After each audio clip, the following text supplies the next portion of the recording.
ओम ज्ञानतिमिरान्धस्य ज्ञानाञ्जनशलाकया चक्षुरुन्मीलितं येन तस्मै श्रीगुरवे नमः। वाञ्छाकल्पतरूपयश्च कृपासिन्धुभ्य एव च पतितानां पावनेभ्यो वैष्णवेभ्यो नमो नमः। मूकं करोति वाचालं पङ्कुं लङ्कायते गिरिं यत्कृपातमगं वन्दे श्रीगुरुं दीनतारिणं परमानन्दमाधवं श्रीचैतन्य ईश्वरं। नमस्तस्मै भगवता कृष्णाय अद्भुतकर्मणे अनन्ताय அதிபூதாய கூத்தஸ்தாய ஆத்மனே நமः. அனைத்து ஜீவராசிகளுக்கும் பரமாத்மாவாக, எல்லையற்ற ஆதாரமாக, நிரந்தர மையமாக, ஒவ்வொரு செயலும் ஆச்சரியத்தை தரக்கூடிய அந்த பரமபுருஷ பகவான் கிருஷ்ணருக்கு எனது பணிவான வணக்கங்களை சமர்ப்பிக்கிறேன். ஏகம் சாஸ்திரம் தேவகி புத்திர கீதம் ஏகோ தேவோ தேவகி புத்திர ஏவ ஏகோ மந்திரஸ்தஸ்ய நாமானி யானி கர்மாபி ஏகம் தஸ்ய தேவஸ்ய சேவ. ஹரே கிருஷ்ணா கிருஷ்ண கிருஷ்ணா ஹரே ஹரே ஹரே ராமா ராம ராம ஹரே ஹரே. ஹரே கிருஷ்ணா பக்தர்களே, மீண்டும் உங்களை இந்த பக்தி சாஸ்திரி கல்விக்கு அழைப்பதில் மகிழ்ச்சி அடைகிறேன்.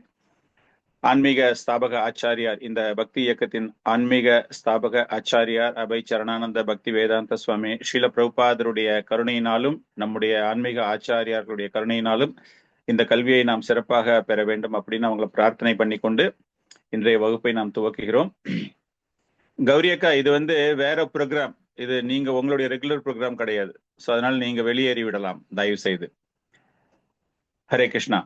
ஸோ இதுல நம்ம 7வது அத்தியாயத்துல இருக்கோம் இல்லையா? 7வது அத்தியாயம் முடிய போகுது நமக்கு. இப்போ நம்ம நேத்து, அதாவது கடைசி கிளாஸ்ல நம்ம என்ன தெரிஞ்சுக்கிட்டோம் 7வது அத்தியாயத்துல?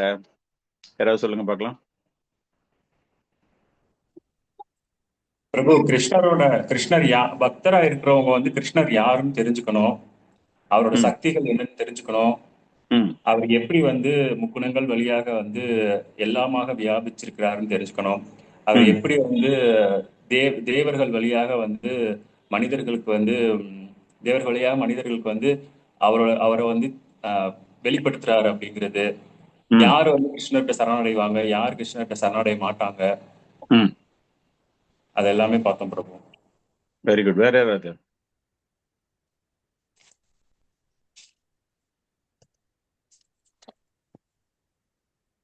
கௌரி அக்கா, இந்த ப்ரோக்ராம் உங்களுடைய ரெகுலர் ப்ரோக்ராம் கிடையாது. ஸோ அதனால நீங்க தயவு செஞ்சு வெளியேறலாம். இது வேற ஒரு ரெகுலர் கிளாஸ், எங்களுடைய பக்தி சாஸ்திரி கிளாஸ் அப்படின்ட்டு. ஸோ கௌரி மாதாஜி, நீங்க வெளியே போயிடலாம்.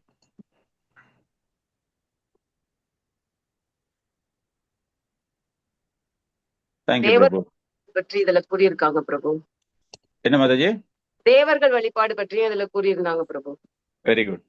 ஸோ அந்த முக்குணங்கள் ஆரம்பத்துல இருந்து பார்க்கும்போது லாஸ்ட் ஒரு 5-6 ஸ்லோகாஸ் நம்ம பார்த்தோம் அப்படின்னா, முக்குணங்கள், அந்த முக்குணங்களுக்குமே அப்பாற்பட்டவர் பகவான் கிருஷ்ணர். அது அவருடைய கட்டுப்பாட்டில் தான் இருக்கின்றது. அந்த முக்குணங்களுக்கு யாரெல்லாம் சரணடைவார்கள், யாரெல்லாம் சரண் அடையாதவர்கள் அப்படின்னு சொல்லிட்டு 4 வகையான மனிதர்கள் பகவான் கிருஷ்ணரிடம் சரண் அடைபவர்கள், சரண் அடையாதவர்கள் அப்படிங்கிற விஷயத்தை நம்ம பார்த்தோம். மூதாஸ், நராதமா, ஆசுரம் பாவம் ஆශ්‍රிதம், மயா அபகரத ஞானா. அதாவது இந்த ஞானிகள், இதுல ரொம்ப சிறப்பு வாய்ந்தவர்கள் யாரு அப்படிங்கிறதையும் நம்ம பார்க்கும்போது எந்த விதமான எதிர்பார்ப்பும் இல்லாமல் ஞானிகள் அப்படிங்கிற ஒரு விஷயத்தையும் பகவான் நமக்கு அதுல புரிய வச்சாரு.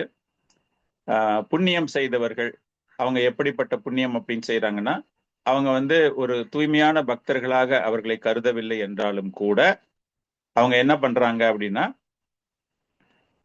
It is a slow process. பகவான்கிட்ட கொஞ்சம் கொஞ்சமா அடையறதுக்கான ஒரு முயற்சியில் அவர்கள் தங்களை ஈடுபடுத்திக் கொள்கிறார்கள்.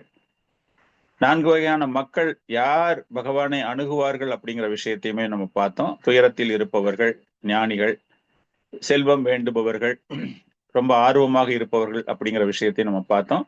இதுல மிகச்சிறந்தவர் யாருன்னு பார்க்கும்போது ஞானிகள் தான் மிகச்சிறந்தவர் அப்படிங்கிற ஒரு விஷயத்தை பார்க்கும்போது பகவான் அதுக்கப்புறமா என்ன சொன்னாரு, அந்த பக்தி என்பது அவ்வளவு எளிதாக யாருக்குமே கிடைக்காது. இந்த 4 வகையான மக்களை பத்தி பேசிட்டு, பக்தி என்பது அவ்வளவு எளிதாக யாருக்குமே கிடைக்கவே கிடைக்காது, ரொம்ப துர்லபம் அப்படிங்கிற ஒரு அற்புதமான ஒரு ஸ்லோகத்தை நம்ம பார்த்தோம். அதன் பிறகு கடைசி செட் ஆஃப் ஸ்லோகாஸ் 20ல இருந்து பார்க்கும்பொழுது மாதாஜி சொன்ன மாதிரி தேவ வழிபாடு, அந்த தேவர்களிடம் வழிபடுபவர்கள், நம்ம ஸ்லைடு கூட பார்த்தோம். எந்தெந்த மாதிரி தேவர்கள்ட்டெல்லாம் நம்ம பிரார்த்தனை பண்ணணும், ஒரே தேவர்களால நமக்கு தேவையான எல்லா விஷயங்களையும் அவங்களால கொடுக்க முடியாது, பல்வேறு வகையான தேவர்கள் வழிபாட்டு நம்ம செய்ய வேண்டும், அவர்களிடம் சரணடைபவர்களை பற்றி நாம் பார்த்தோம். அதுக்கப்புறமா சரணடையாதவர்கள் அப்படின்னு பார்க்கும்போது, அந்த ஒரு தொகுப்புல பார்க்கும்போது தேவர்களிடம் சரணடைவதனால் பகவானிடம் சரணடையாதவர்கள் அப்படின்னு பார்த்துட்டு, அதன் பிறகு அருவவாதிகளை பற்றி பகவான் கூற போகிறார். நம்ம அந்த ஸ்டேஜ்ல தான் நம்ம வந்துட்டு we stopped our session. So இன்னைக்கு நம்ம என்ன தெரிஞ்சுக்க போறோம் அப்படின்னா, அந்த அருவவாதிகள் இல்லையா, அந்த அருவவாதிகள் அவங்க ஏன் சரணடைய மாட்டேங்கிறாங்க அப்படிங்கிற ஒரு விஷயம் நம்ம இன்னைக்கு தெரிஞ்சுக்க போறோம். ஸோ அதற்கு உண்டான ஸ்லோகத்துல இருந்து நம்ம இன்னைக்கு படிக்க போறோம். ஸோ 7வது அத்தியாயம் 24வது ஸ்லோகம். அவ்யக்தம் வியக்திம் ஆபன்னம் மன்யந்தே மாம் அபுதாயஹ பரம் பாவன் அஜானந்தோ மமாவ்யயம் அனுத்தமம். படிங்க பிரபு. அச்சுதா பிரபு படிங்க பார்க்கலாம்.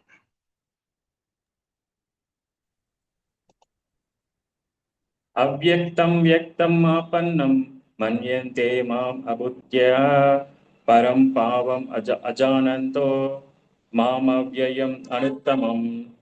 என்னை பக்குவமாக அறியாத அறிவற்ற மனிதர்கள் கிருஷ்ணர் எனப்படும் பரமபுருஷ பகவானாகிய நான் முன்னர் அருவமாக இருந்ததாகவும் தற்போது உருவத்தை ஏற்றிருப்பதாகவும் எண்ணுகின்றனர். அவர்களது சிற்றறிவினால் தெளிவற்றதும் மிக உயர்ந்ததுமான எனது பரம இயற்கை பற்றி அவர்கள் அறியார். ஹரே கிருஷ்ணா. ஹரே கிருஷ்ணா. ஸோ இவர்கள் அறிய மாட்டாங்க பகவானை பற்றி. காரணம் என்ன அப்படின்னா, அவ்யக்தம் வியாக்தம் ஆபன்னம்.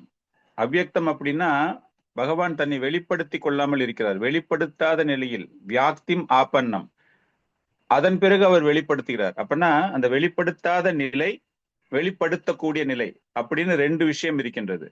அவர் ஏன் வெளிப்படுத்தாமல் இருக்கின்றார், அதன் பிறகு அவர் ஏன் தன்னை வெளிப்படுத்திக் கொள்கிறார் அப்படின்னு பார்க்கும்போது, மன்யந்தே மாம் அபுதாயாக, அதாவது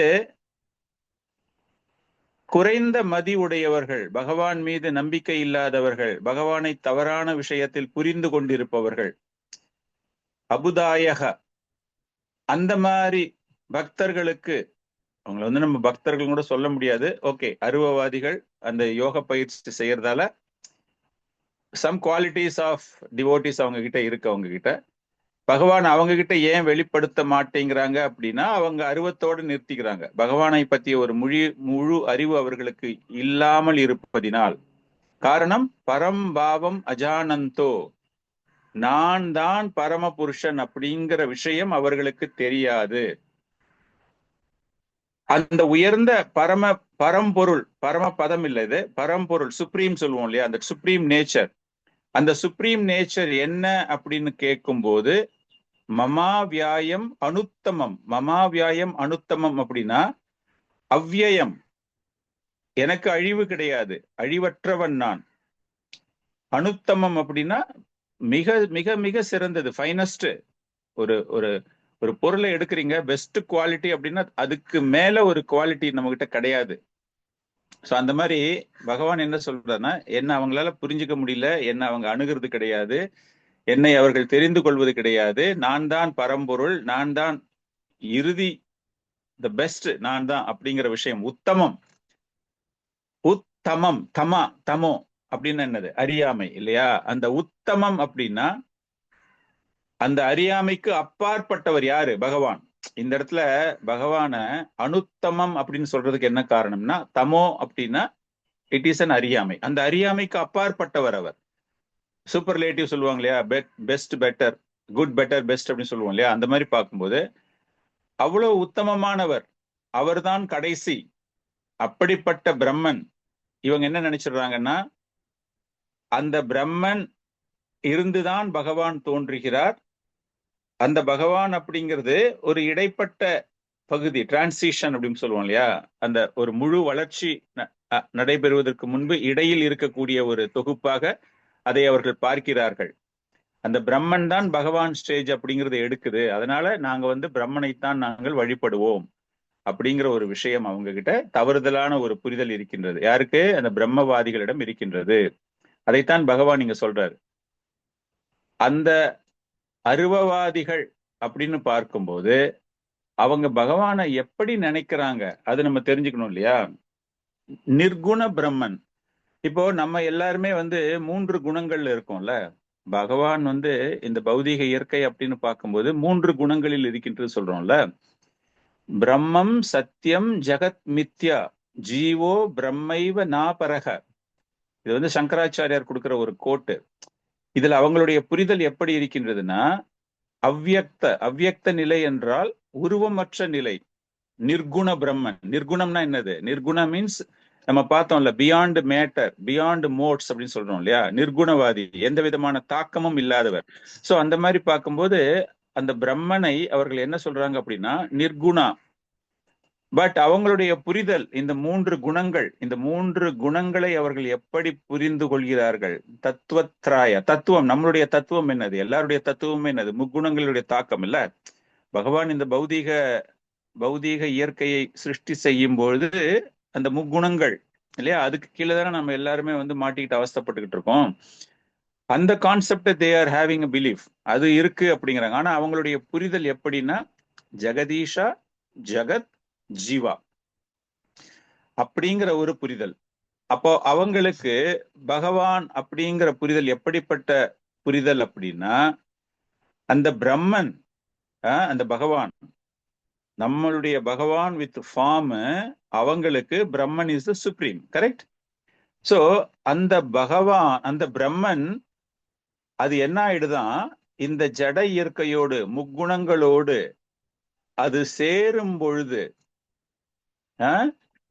அது கலங்கம் அடைந்து விடுகிறது அப்படிங்கிறது அவங்களுடைய எண்ணம். So that is the finest for them. அந்த மாயாவாதிகளுக்கு அதுதான் ஃபைனல் அப்படிங்கிறது. ஆனா அந்த ஃபைனல் என்ன பண்ணுது? அந்த பேஷன் குணம், என்ன குணம்? ரஜோகுணம் இல்லையா? அந்த பிரம்மனை சத்துவமா நினைச்சிட்டு அந்த பிரம்மன் சத்துவ குணத்தில் ஜட இயற்கையோடு ஒரு தொடர்பை ஏற்படுத்தும் பொழுது இந்த ஜீவன்கள் உருவாகின்றன அப்படிங்கிறாங்க அவங்க. ஜீவன்கள் உருவாகின்றது அப்படின்னா அறியாமையில் அந்த ஜீவன்கள் வாழ்கின்றன. அப்கோர்ஸ் அந்த ஜீவன்கள் அறியாமை அப்படிங்கிற பார்ட் ரெண்டு பேருமே நம்ம பொதுவா எடுத்துக்கலாம். ஆனா இது என்ன ஆயிடுது, அந்த பிரம்மன் வந்து மேட்டரோட, ஜட இயற்கையோடு தொடர்பை ஏற்படுத்தி கொள்ளும் பொழுது இது போன்ற ஒரு சூழல் ஏற்படுகின்றது. சோ அதனாலதான் அவங்க என்ன சொல்றாங்க அப்படின்னா, சத்துவ குணத்தில் இருப்பவர் ஜெகதீஷா, அதாவது அந்த பிரம்மன். ஜெகதீஷா அப்படிங்கிறத, ஜெகநாதர் ஜெகதீஷா அப்படிங்கிறது பகவானுக்கான ஒரு பெயர். இவங்க அந்த சத்துவ குணத்தில் அவர் இருக்கின்றார். யாரு? அந்த பிரம்மன். அவங்க நினைச்சுக்கிட்டு இருக்கிற பிரம்மன் சத்துவ குணத்துல இருக்காரு. அவரை அவர்கள் எப்படி அழைக்கின்றார்கள் என்றால் ஜெகதீஷா என்று அழைக்கிறார்கள். அதன் பிறகு தமோ குணம் இல்ல, இப்ப வந்துட்டு ரஜோகுணத்தில் அந்த பிரம்மனானது ஜட இயற்கையோடு ஒரு தொடர்பை ஏற்படுத்தும் போது, பௌதீக இயற்கையோடு ஒரு தொடர்பு என்றாலே ரஜோகுணம் தமோகுணம் ரெண்டுமே இருக்குல்ல. அதனால அப்படி அது ஏற்படும் பொழுது அது என்ன ஆயிடுது அப்படின்னா ஜீவன்களாக, ஜீவாஸ், அந்த ஜீவா அப்படிங்கிறது உருவாகின்றது. அந்த ஜீவன்கள் முழுமையாக, பல்வேறு வகையான ஜீவராசிகளை பத்தி பேசுறோம் இல்லையா, அது எல்லாமே அறியாமையில் மாறும் பொழுது இந்த ஃபுல் ஜகமே, ஜகத், அந்த ஜகத்தே அறியாமையில் இருக்கின்றன அப்படிங்கிறது தான் அவர்களுடைய ஒரு புரிதல். இந்த பிலாசபி புரியுதா? நம்மளுடைய பிலாசபி நம்ம என்ன சொல்றோம் அப்படின்னா, பகவான் குணங்களுக்கு அப்பாற்பட்டவர் அப்படிங்கிறோம் இல்லையா? ஆனா இவங்க என்ன சொல்றாங்க, பிரம்மன் வந்து எந்த விதமான குணங்கள்லயும் அவர் ஏற்படல, அவருக்கு எந்த பிரச்சனையும் இல்லை. ஆனால் அவர் பௌதீக இந்த மேட்டரோட, ஜட இயற்கையோடு தன்னுடைய தொடர்பை அவர் ஏற்படுத்தும் பொழுது அவருக்கு குணங்கள் மாறுகின்றன, அந்த குணங்களினுடைய தாக்கம் ஏற்படுகிறது. அதனால அவரு இந்த ஜீவன்கள், அது ஃபுல் ஜகமே, ஜகத்து, அந்த ஜகமே அறியாமையில் இருக்கின்றன. இன்னும் ஃபர்தரா அவங்களுடைய அண்டர்ஸ்டாண்டிங் நம்ம பார்த்தோம் அப்படின்னா, அந்த மாதிரி ஒரு குணங்களில் தோன்றுபவர் தான் பகவான். கிருஷ்ணர்னு நீங்க சொல்றீங்களே, அந்த பகவான் அப்படிங்கிறவரு அந்த தற்காலிகமாக, அதுக்கப்புறமா இந்த பிரளயம் ஏற்பட்டு எல்லாமே அழியும் போது அது மீண்டும் பிரம்மனாக மாறிவிடும். சோ அந்த டிரான்சிஷன் பீரியட், அந்த இடைப்பட்ட காலத்தில் அவர் தன்னுடைய உருவம் ஒண்ணு கிடைக்குது அப்படின்னா அந்த உருவம் இப்படிப்பட்டதுதான் அப்படின்னு. ஆனா நம்மளுடைய புரிதல்ல பார்க்கும்பொழுது பகவான் டைரக்டா சொல்றது பாத்தீங்கன்னா, இந்த 7வது சாப்டர்லயே 12வது 13வது ஸ்லோகங்கள்லாம் நம்ம பார்த்தோம் அப்படின்னா அதுல பகவான் வந்துட்டு கிளீனா அவர் என்ன சொல்றாரு அப்படின்னா அவருடைய குணங்கள் 3 குணங்களுக்கு நான் மேல் அப்பாற்பட்டவன், திரிபீர் குணமாயி பாவைர் ஏபி சர்வம் இதம் ஜகத் மோகிதம் நாபி ஜானாதி மாம் ஏபிய பரம் அவ்யயம், சத்துவம் ரஜஸ் தமஸ் எனும் 3 வகை குணங்களில் மயங்கி இருப்பதால் குணங்களுக்கு அப்பாற்பட்ட அழிவற்ற என்னை முழு உலகமும் அறியாது. அதுக்கு கிளீனா பகவான் என்ன காரணம் அப்படிங்கறத கொடுக்கறாரு பாருங்க. இவங்க எல்லாருமே இந்த மாதிரி ஒரு மோட்ஸ்ல இன்ஃப்ளூயன்ஸ் பண்ணி இருக்கிறதால அவங்களுக்கு என்னை பத்தி முழுமையாக புரிய முடியாது அப்படின்னு. சோ பாகவதத்தினுடைய முதல் ஸ்லோகமே நம்ம படிச்சு பார்த்தோம் அப்படின்னா எப்படி இந்த பௌதீகவாதிகள் இந்த குணங்களின் தாக்கத்தினால், இந்த அருவவாதிகள் இந்த பௌதீக உலகத்தில் எப்படிலாம் அவங்க அதை இன்னும் இன்க்ரீஸ் பண்ணிக்கிட்டே போறாங்க. அந்த பௌதீகத்தை பத்தி நிறைய பேசிட்டு பகவானை பற்றிய ஒரு புரிதல் அப்படிங்கிற விஷயமே அவங்க கிட்ட இல்ல அப்படிங்கிற ஒரு விஷயம். அடுத்தது இன்னொரு முக்கியமான பாயிண்ட், நம்ம பகவானை பற்றி பேசும்பொழுது பகவானை புரிந்து கொள்வதற்கு ரசங்கள் நம்ம சொல்றோம் இல்லையா, சாந்த ரசத்துல ஆரம்பிச்சு மாதுரிய ரசம் வரைக்கும் நம்ம போறோம். சாந்த ரசம் அப்படின்னு பார்க்கும்போது என்னது, சாந்த ரசம் அப்படிங்கும்போது ஒரு மரியாதை கலந்த அந்த மரியாதை கலந்த பகவானோடு அந்த ரசம் கொஞ்சம் கொஞ்சமாக முன்னேறும் பொழுது முதல்ல ஒரு மரியாதை கலந்த அந்த ரசத்துல நம்ம பகவானை பார்க்கிறோம், அனுபவிக்க முடியாது. அந்த ரசத்துல ஜஸ்ட் ஒரு ஸ்டார்டிங் கிவிங் எ ரெஸ்பெக்ட் அப்படிங்கிற மாதிரி கொஞ்சம் நம்ம அதுல இருந்து முன்னேறும் பொழுது பகவானுக்கு நம்ம பக்தி தொண்டு செய்ய ஆரம்பிக்கிறோம். அதன் பிறகு என்ன ஆகுது, அந்த பக்தி தொண்டு செஞ்சதுக்கு அப்புறமா நம்ம ஒரு பேரண்டல் பகவானை ஒரு காப்பாற்ற வேண்டும், நம்ம தான் பார்த்துக்கணும். சேவகம் செய்யும் பொழுது கூட பகவான் ஒரு முதலாளி அப்படிங்கிற ஒரு விஷயம் நம்ம கிட்ட இருக்கு. அதன் பிறகு நம்முடைய அந்த உறவு கொஞ்சம் வலுப்படும் பொழுது பகவானை நம்ம என்ன நினைக்கிறோம், அவரை நாம் பாதுகாக்க வேண்டும், பெற்றோராக நாம் பாதுகாக்க வேண்டும் அப்படிங்கிற ஒரு விஷயம் போகின்றது.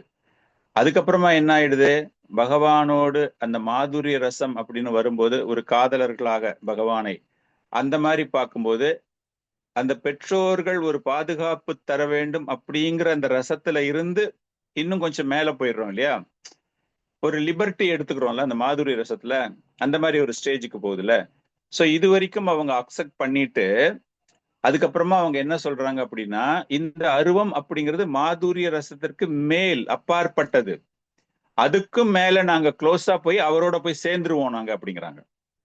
அது வரைக்கும் ஒரு காதலனாக இருந்து ஒரு பெற்றோராக ஒரு ஒரு சகாவா சாக்கிய ரசம் ஒரு நண்பனாக, அதுக்கு முன்னாடி ஒரு தொண்டனாக, அதுக்கு முன்னாடி ஒரு சாந்த ரசத்துல அந்த மாதிரி கொஞ்சம் கொஞ்சமா வந்த நானு அவங்களுடைய ஒரு புரிதல்ல என்ன ஆயிடுது அப்படின்னா மாதுரிய ரசத்திற்கு மேல எங்களுடைய புரிதல் என்ன அப்படின்னா நாங்கள் முழுமையாக பகவானோடு பகவானாக we will merge with the existence அப்படிங்கிறது தான் அவங்களுடைய ஒரு புரிதல்.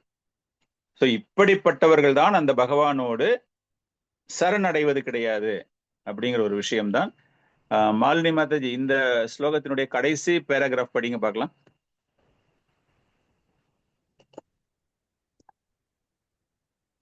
எனவே இறுதி உண்மை அருவமானது உருவம் அடையாளம் காண்பதற்கே எனும் நிர்விசேஷ கருத்து உண்மைக்கு புறம்பானதாகும். உருவம் அடையாளம் அல்ல என்பது இங்கே தெளிவாக கூறப்பட்டுள்ளது. தேவர்களது ரூபங்களும் பரம புருஷரது ரூபமும் ஒரே சமயத்தில் இருக்க கூடியவை என்றும் பகவான் கிருஷ்ணர் சச்சிதானந்த மயமானவர், நித்தியமான ஆனந்த அறிவுடையவர் என்றும் நாம் பகவத்கீதையிலிருந்து தெளிவாக புரிந்து கொள்ளலாம். மேலும் பரம பூரண உண்மை இயற்கையிலேயே பூரண ஆனந்தம் உடையவர், ஆனந்தமயோ அபியாசாத் என்றும் எல்லையற்ற மங்களமான குணங்களில் இருப்பிடம் அவரே என்றும் தேவர்களும் உறுதி செய்கின்றனர். தான் பெறப்பட்டவன் அஜர் என்ற போதிலும் தனது விருப்பப்படி தோன்றுவதாக பகவத்கீதையில் கூறுகிறார். இத்தகு உண்மைகளை நாம் பகவத்கீதையில இருந்து கற்றுக்கொள்ள வேண்டியவை. பரமபுருஷ பகவான் எவ்வாறு அருவமாக இருக்க முடியும் என்பது நமக்கு புரியவில்லை. கீதையின் வார்த்தைகளை பொறுத்தவரை அருவவாதிகளின் அடையாள கொள்கை பொய்யானதாகும். பரம பூரண உண்மையான பகவான் கிருஷ்ணருக்கு ரூபமும் தனித்தன்மையும் உண்டு என்பது இப்பதத்திலிருந்து மிகவும் தெளிவாகிறது. ஹரே கிருஷ்ணா. ஹரே கிருஷ்ணா. சோ பகவானை பற்றிய ஒரு விஷயங்கள் இந்த மாதிரி இருக்கு அப்படிங்கிறது அடுத்த ஸ்லோகத்துல பகவான் என்ன சொல்றேன்னா, இந்த மாதிரி ஒரு முட்டாள்களுக்கு, புத்திசாலித்தனமற்றவர்களுக்கு நான் என்னை வெளிப்படுத்திக் கொள்வது கிடையாது. ஹரே கிருஷ்ணா பிரபு, ஒரு டவுட் பிரபு. பிரபு, இப்ப அருவவாதிகள் வந்து ஆஹ் பகவான் வந்து அருவமா இருந்து அந்த முக்குணங்களோட வந்து தொடர்பு ஏற்படுத்துற மூலியமா வந்து அவர் வந்து ஒரு அறியாமை நிலைக்கு வந்து ஜீவன்களை வந்து அதுல இருந்து உற்பத்தி ஆகிறாங்கன்னு சொல்றாங்கல்ல பிரபு. அப்ப வந்து அந்த முக்குணங்கள்னு ஒண்ணு இருக்கு, அதுக்கு என்ன காரணம், அதை யார் கண்ட்ரோல் பண்றாங்க அப்படிங்கிற நாலேஜ் அவங்களுக்கு இல்லையா பிரபு? அவங்க அதை பத்தி ஆராய்ச்சி பண்ணலையா? இல்ல, அவங்கதான் பிரம்மனை பார்க்கும்போது பிரம்மன் வந்து அப்பாற்பட்ட குணங்களுக்கு அப்பாற்பட்டவர் அப்படிங்கிறது இருக்கு அவங்களுக்கு. 3 குணங்களை அவங்க புரிஞ்சுக்கிறாங்க. பிரம்மன் ஸ்தானத்துல நம்மளுடைய புரிதலும் அவர்களுடைய புரிதலும் கிட்டத்தட்ட ஒண்ணுதான். பியாண்ட் மோட்ஸ் பிரம்மன் ஸ்டேஜ்ல. மேட்டர் அப்படின்னு பார்க்கும்போது, மேட்டர் அப்படிங்கிறது என்னது? 3 குணங்களுடைய தாக்க முடியதுதான் பௌதீக வாழ்க்கை இல்லையா, பௌதீக உலகம். அப்ப அவங்க என்ன சொல்றாங்கன்னா, அந்த பிரம்மன் அந்த பௌதீகத்தோடு ஒரு தொடர்பை ஏற்படுத்தி கொள்ளும் பொழுது, அப்ப நிர்குணமாக இருந்த பிரம்மனுக்கு ஏதோ ஒரு குணம் அப்ப அந்த இடத்துலதான் வர ஆரம்பிக்குது. அறியாமை கிடையாது அந்த இடத்துல. அந்த குணம் இல்லாமல் இருக்கக்கூடிய பிரம்மன் பௌதீக வாழ்க்கையோடு தொடர்பை ஏற்படுத்தி கொள்ளும் பொழுது, அப்ப அவங்க சிருஷ்டி பண்றது என்ன அப்படின்னா, இந்த குணங்கள் உள்ள ஜீவன்கள் எல்லாருமே அது சிருஷ்டி ஆகின்றது அப்படின்னு. சோ அந்த இடத்துலயுமே அவங்களுடைய திங்கிங் இஸ் ரைட்.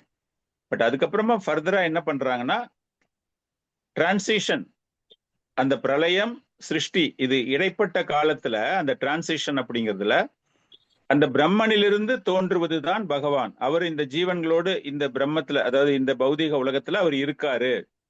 சோ அந்த பிரளயம் முடியும் போது அந்த டிரான்சிஷன்ல again he will come and merge அப்படிங்கிறது அவங்களுடைய ஒரு கான்செப்ட்.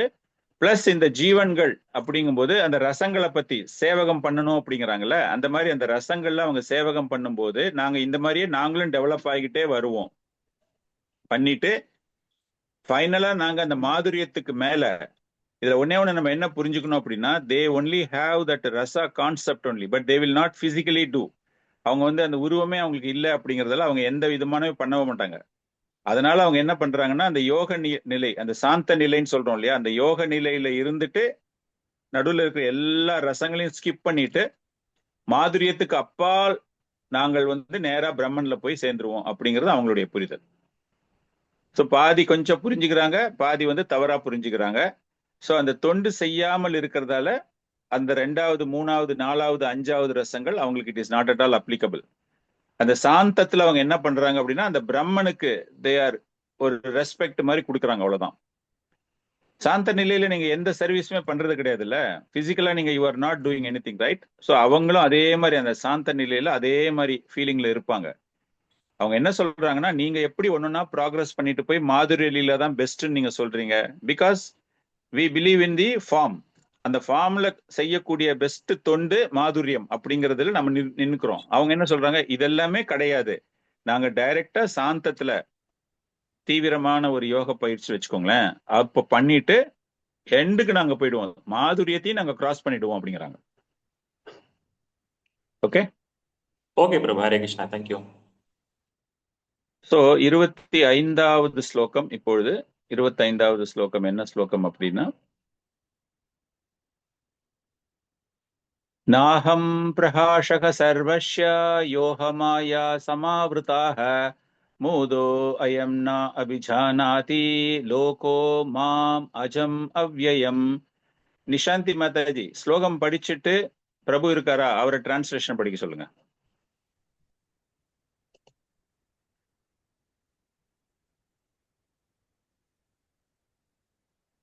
இல்லையா? ஹரே கிருஷ்ண பிரபு, இருக்கேன் பிரபு. படிங்க மாதாஜி, நீங்க அந்த ஸ்லோகம் படிங்க, பிரபு பக்கத்துல இருந்தாருன்னா பிரபுவை டிரான்ஸ்லேஷன் படிக்க சொல்லுங்க.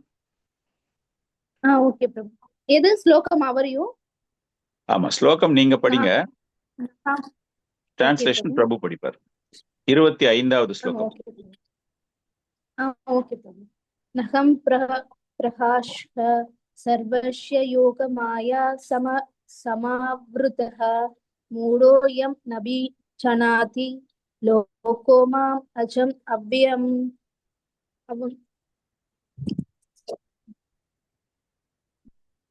ஹரே கிருஷ்ணா பிரபு.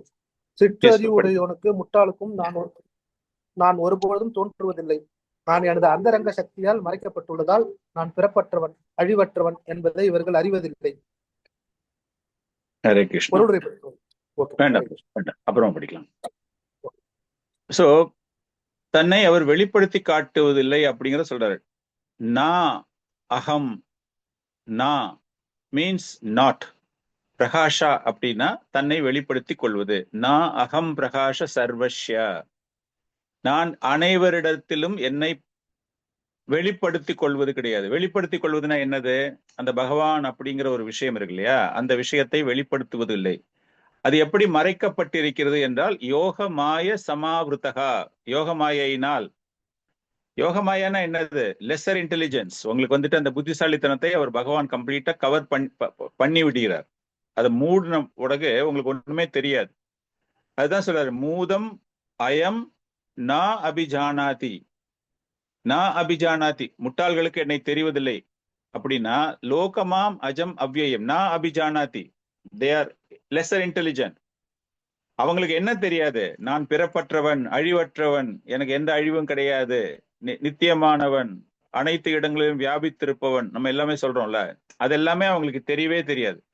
காரணம், அவங்க என்ன திங்கிங்? போன ஸ்லோகத்துல பாத்தீங்க அப்படின்னா இட் இஸ் அ டிரான்சிஷன், ஒரு இடைப்பட்ட ஒரு உருவம். அந்த அப்படிங்கிறது அது பிரம்மன்ல இருந்து தான் தோன்றுது.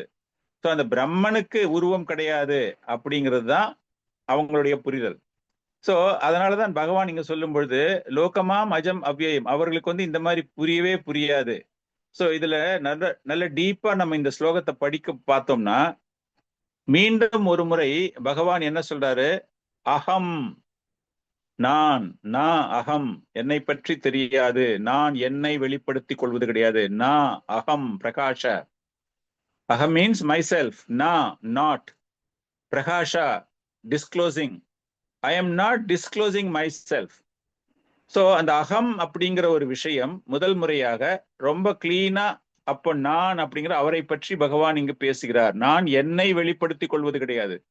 அவர் எங்கேயுமே சொல்லல நான் பிரம்மனை வெளிப்படுத்துவது கிடையாது, நான் முக்குணங்களை வெளிப்படுத்துவது கிடையாது அப்படின்னு வேற எதையுமே சொல்லல. என்னை நான் வெளிப்படுத்தி கொள்வது கிடையாது. அப்படின்னா யாருகிட்ட இதை பேசிக்கிட்டு இருக்காரு? அர்ஜுனன் கிட்ட பேசிக்கிட்டு இருக்காரு. அர்ஜுனன்கிட்ட பேசும்போது அவர் சொல்றாரு நான் என்னை. அங்க எதிர்க்க தான் ரெண்டு பேருமே பேசுறாங்க. அப்ப அர்ஜுனனுக்கு தான் தெரிகிறார் பகவான், அங்க வெளிப்படுத்தப்படுகிறார், புரிந்து கொள்கிறான் அர்ஜுனன். ஆனால் மற்றவர்களுக்கு அந்த அளவுக்கு எளிமையாக என்னை நான் வெளிப்படுத்திக் கொள்வது கிடையாது. இதை என்ன அழகா புரிஞ்சுக்கலாம். ஒரு சில ஆச்சாரியர்கள் வந்து ரொம்ப ஒரு அழகாக, எப்படின்னா இது பகவானினுடைய ஒரு உரிமை. இப்ப இன்னைக்கு மாடர்ன் டேஸ்ல பாத்தீங்கன்னா இட் இஸ் மை ரைட்ஸ். உங்க குழந்தைகிட்ட போய் கேட்டீங்கன்னா இது என்னுடைய உரிமை அப்படிம்பாங்க இல்லையா?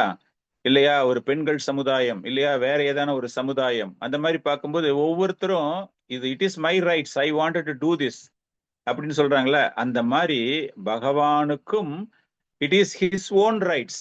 அது பகவானினுடைய விருப்பம், யாருக்கு தன்னை வெளிப்படுத்தி கொள்ள வேண்டும், யாருக்கு வெளிப்படுத்தி கொள்ள கூடாது அப்படிங்கிற ஒரு விஷயம்.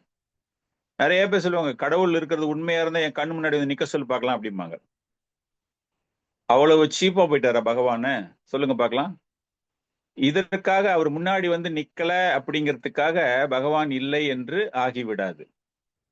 ஒரு சின்ன குழந்தை ஒரு ரிமோட் வில்லேஜ், ஒரு பெரிய வனம் இல்லைன்னா ஒரு பெரிய காடுகள், நிறைய மலை பிரதேசங்கள், இந்த அஸ்ஸாம் கவுஹாத்தி பக்கம்லாம் உள்ளுக்குள்ள போனீங்கன்னால it is a tribal area. அவ்வளவு எளிதாக ஆக்சஸ் கிடைக்காது. They don't get communication. News paper வராது, வாட்ஸ்அப் ஒர்க் பண்ணாது, டெலிவிஷன் ஒர்க் பண்ணாது. கம்ப்ளீட்டா அந்த மலைவாழ் மக்கள் அவங்கலாம். அதுல ஒரு குழந்தை பிரைம் மினிஸ்டர் அப்படின்னா யாரு? நரேந்திர மோடியா அப்படின்னா யாரு? என் முன்னாடி வந்து நிக்க சொல்லி பார்க்கலாம் அப்படின்னா அப்படின்னா பிரைம் மினிஸ்டரே இல்லைங்கிற மாதிரி ஆயிடுமா என்ன? அது போல இவர்கள் அனைவருமே அந்த ஒரு புத்திசாலித்தனம் இல்லாததால், பிளஸ் பகவானினுடைய ஒரு விருப்பம், நல்ல குணங்கள், நல்லதா சாஸ்திரங்களை படிப்பவர்கள், இல்லைன்னா ஒரு சாதுக்களோடு சங்கம வைத்துக் கொண்டிருப்பவர்கள், ஆன்மீக பயணத்தை மேற்கொள்பவர்கள், ஆன்மீக சேவகத்தில் இருப்பவர்கள், அப்படிலாம் இருந்தா தான் கம்ப்ளீட்டா பகவானுக்கு ஒரு விருப்பம் வந்து அவரை வெளிப்படுத்திக் கொள்வார். அப்படிப்பட்ட பக்தர்களுக்கு நம்ம நிறைய பார்த்திருக்கோம்ல, டிஃப்ரெண்ட் டிவோட்டிஸ் உடைய ரியலைசேஷன் நிறைய இடங்கள்ல பகவான் அது போன்ற பக்தர்களுக்கு வந்து தோன்றுகிறார். ஒரு சில பேருக்கு வந்து தோன்றுவார், ஆனா அதை அவங்களால புரிஞ்சிக்கவே முடியாது. சோ அந்த மாதிரி எண்ணற்ற லீலைகள். சோ அதுதான் பகவான் நீங்க சொல்றாரு. என்னை வந்து யாராச்சும் டிமாண்ட் பண்ணி என் கண் முன்னாடி வந்து நில்லுன்னு சொன்னா கூட நான் நிக்க மாட்டேன். ஆனா அவங்க கேட்காமலேயே நான் வந்து நிற்பேன். எப்படின்னா தூய்மையான பக்தர்களுக்கு. இறுதியாக பார்க்கும்பொழுது நாம் ஒரு அணு என்றால் பகவான் ஒரு விபு இல்லையா? அவ்வளவு பெரிய ஒரு சமாச்சாரம் அதுல. அப்படிப்பட்ட விஷயங்கள். ஹிரண்யகசிபு, ராவணன் அவங்க எல்லாரும் முன்னாடியுமே வந்துட்டு பகவான் இருந்துகிட்டே இருந்தாரு. ஆனா ஏற்றுக்கொள்ள முடியவில்லை. சிசுபாலன் அவனும் ஒரு ஒரு தீவனாகத்தான் பார்க்கப்பட்டான். ஆனால் எப்பொழுதுமே பகவானினுடைய பெருமைகளை அவனுடைய மனதில் அவன் நினைத்து கொண்டே இருப்பான். பகவான் கிருஷ்ணரை பார்த்துட்டு சிசுபாலன் நிறைய டைம் நினைப்பான், ஆக எவ்வளவு அழகா இருக்காரு, எவ்வளவு அழகா இருக்காரு அப்படின்னு. Positive thinking. நிறைய பேர் கேட்கலாம், சிசுபாலனுக்கு மாத்திரம் ஏன் அந்த மாதிரி ஒரு பாக்கியம் கிடைச்சது? ஒரு அருவத்தோடு அருவமாக சேரக்கூடிய அளவிற்கு பகவானோடு தன்னை இணைத்து கொண்டானே சிசுபாலன் அப்படின்னு பார்க்கும்போது ஆச்சாரியர்கள் எழுதுற காரணம் என்ன அப்படின்னா, சிசுபாலன் அந்த மாதிரி பகவானை நினைத்து கொண்டிருக்கின்றான். அப்படி பக்தர்கள் அந்த மாதிரிலாம் இருக்கும்போது பகவான் தன்னை வெளிப்படுத்திக் கொள்வாரே தவிர, ஒரு சாதாரண ஒரு தர்க்கவாதிகள் அப்படின்னு பார்க்கும்போது நிச்சயமாக அவர்களால் பகவானை பார்க்க முடியாது. இன்னும் ஆச்சாரியர்கள் இன்னும் சிறப்பாக சொல்லும்போது, அந்த பகவானை காண்பது எப்படி நம்ம வந்து பார்க்கணும் அப்படின்னு நம்ம ஆசைப்படுகிறோம் என்றால், சேவ உன்முகே ஜிக்வாது ஸ்வயம் ஏவ ஸ்புரதி அத்தகா. சேவ உன்முகே ஹே ஜிக்வாது அப்படின்னா பகவானை உங்களுடைய நாவினால் நீங்கள் சேவகம் செய்ய வேண்டும் பகவானுக்கு.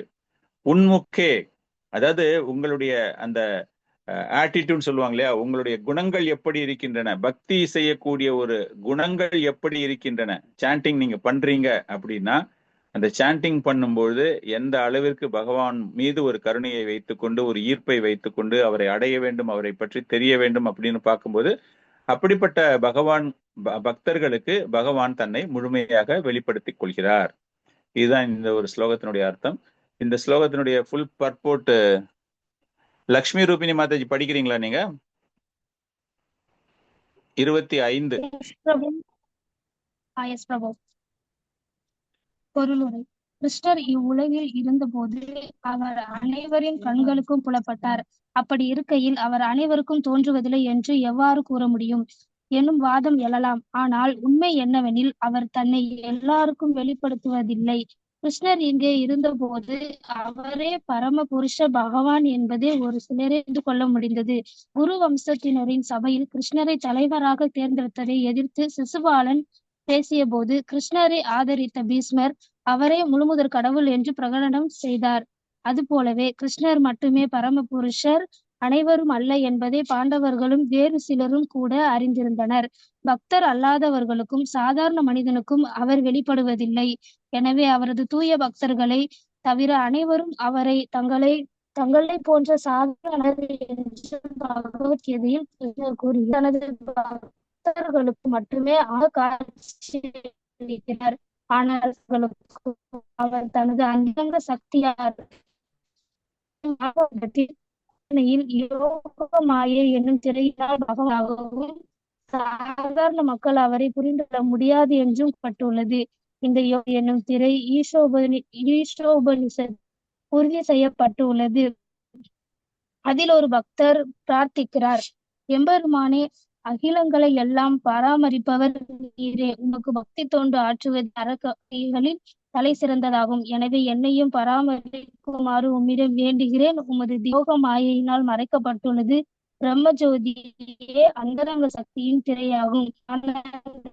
விக்கிரகத்தை நித்தியமான அறிவுபத்தினை காணவிடாக்கும் இந்த பேரொளியினை தயவு செய்து விளக்குவீராக.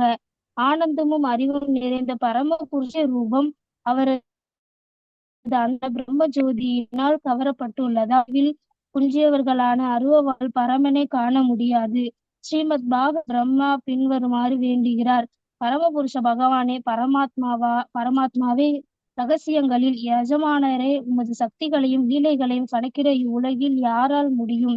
நீர் எப்போதும் உமது அந்தரங்க சக்தியை பெருக்கிக் கொண்டிருப்பதால் உம்மை யாராலும் புரிந்து கொள்ள முடியாது. கற்றறிந்த விஞ்ஞானிகளும் அறிஞர்களும் ஜட ஒளி வேண்டுமானால் கணக்கிட முடியும். ஆனால் தங்களது கண்களுக்கு முன் இருந்தாலும் உமது சக்தியையும் குணங்களையும் அவர்களால் கணக்கிட இயலாது. பரமபுருஷ பகவானான ஸ்ரீ கிருஷ்ணர் தரப்பட்டவர் மட்டுமல்ல, அழிவற்றவரும் ஆவார். அவரது நித்தியரும் ஆனந்தமும் நிறைந்தது. அவரது சக்திகள் அனைத்தை. ஹரே கிருஷ்ண பிரபு. ஹரே கிருஷ்ண மாதாஜி. தேங்க்யூ மாதாஜி. ஸோ பகவானுடைய விருப்பத்தின் விளைவாகத்தான் எல்லாமே கிடைக்குது அப்படிங்கிற ஒரு விஷயம் நமக்கு தெரிஞ்சிருக்கு. இப்போ அடுத்தது வந்து set of slokas, last set of slokas 26 30 வரைக்கும் பகவான் பௌதிகத்திற்கும் ஆன்மீகத்திற்கும் அவருடைய ஆற்றல் காரணம் அப்படிங்கிற ஒரு விஷயம், அவர் தான் ரெண்டுத்துக்குமே ஆதாரம் அப்படிங்கிறத விளக்கக்கூடிய ஒரு 5 ஸ்லோகங்கள் 26 30. இப்ப 26வது ஸ்லோகம். வேதாகம் ஷமதிதானி வர்த்தமானானி ச அர்ஜுனா பவிஷ்யானி ச பூதானி மாம் து வேத ந கஷ்சனா.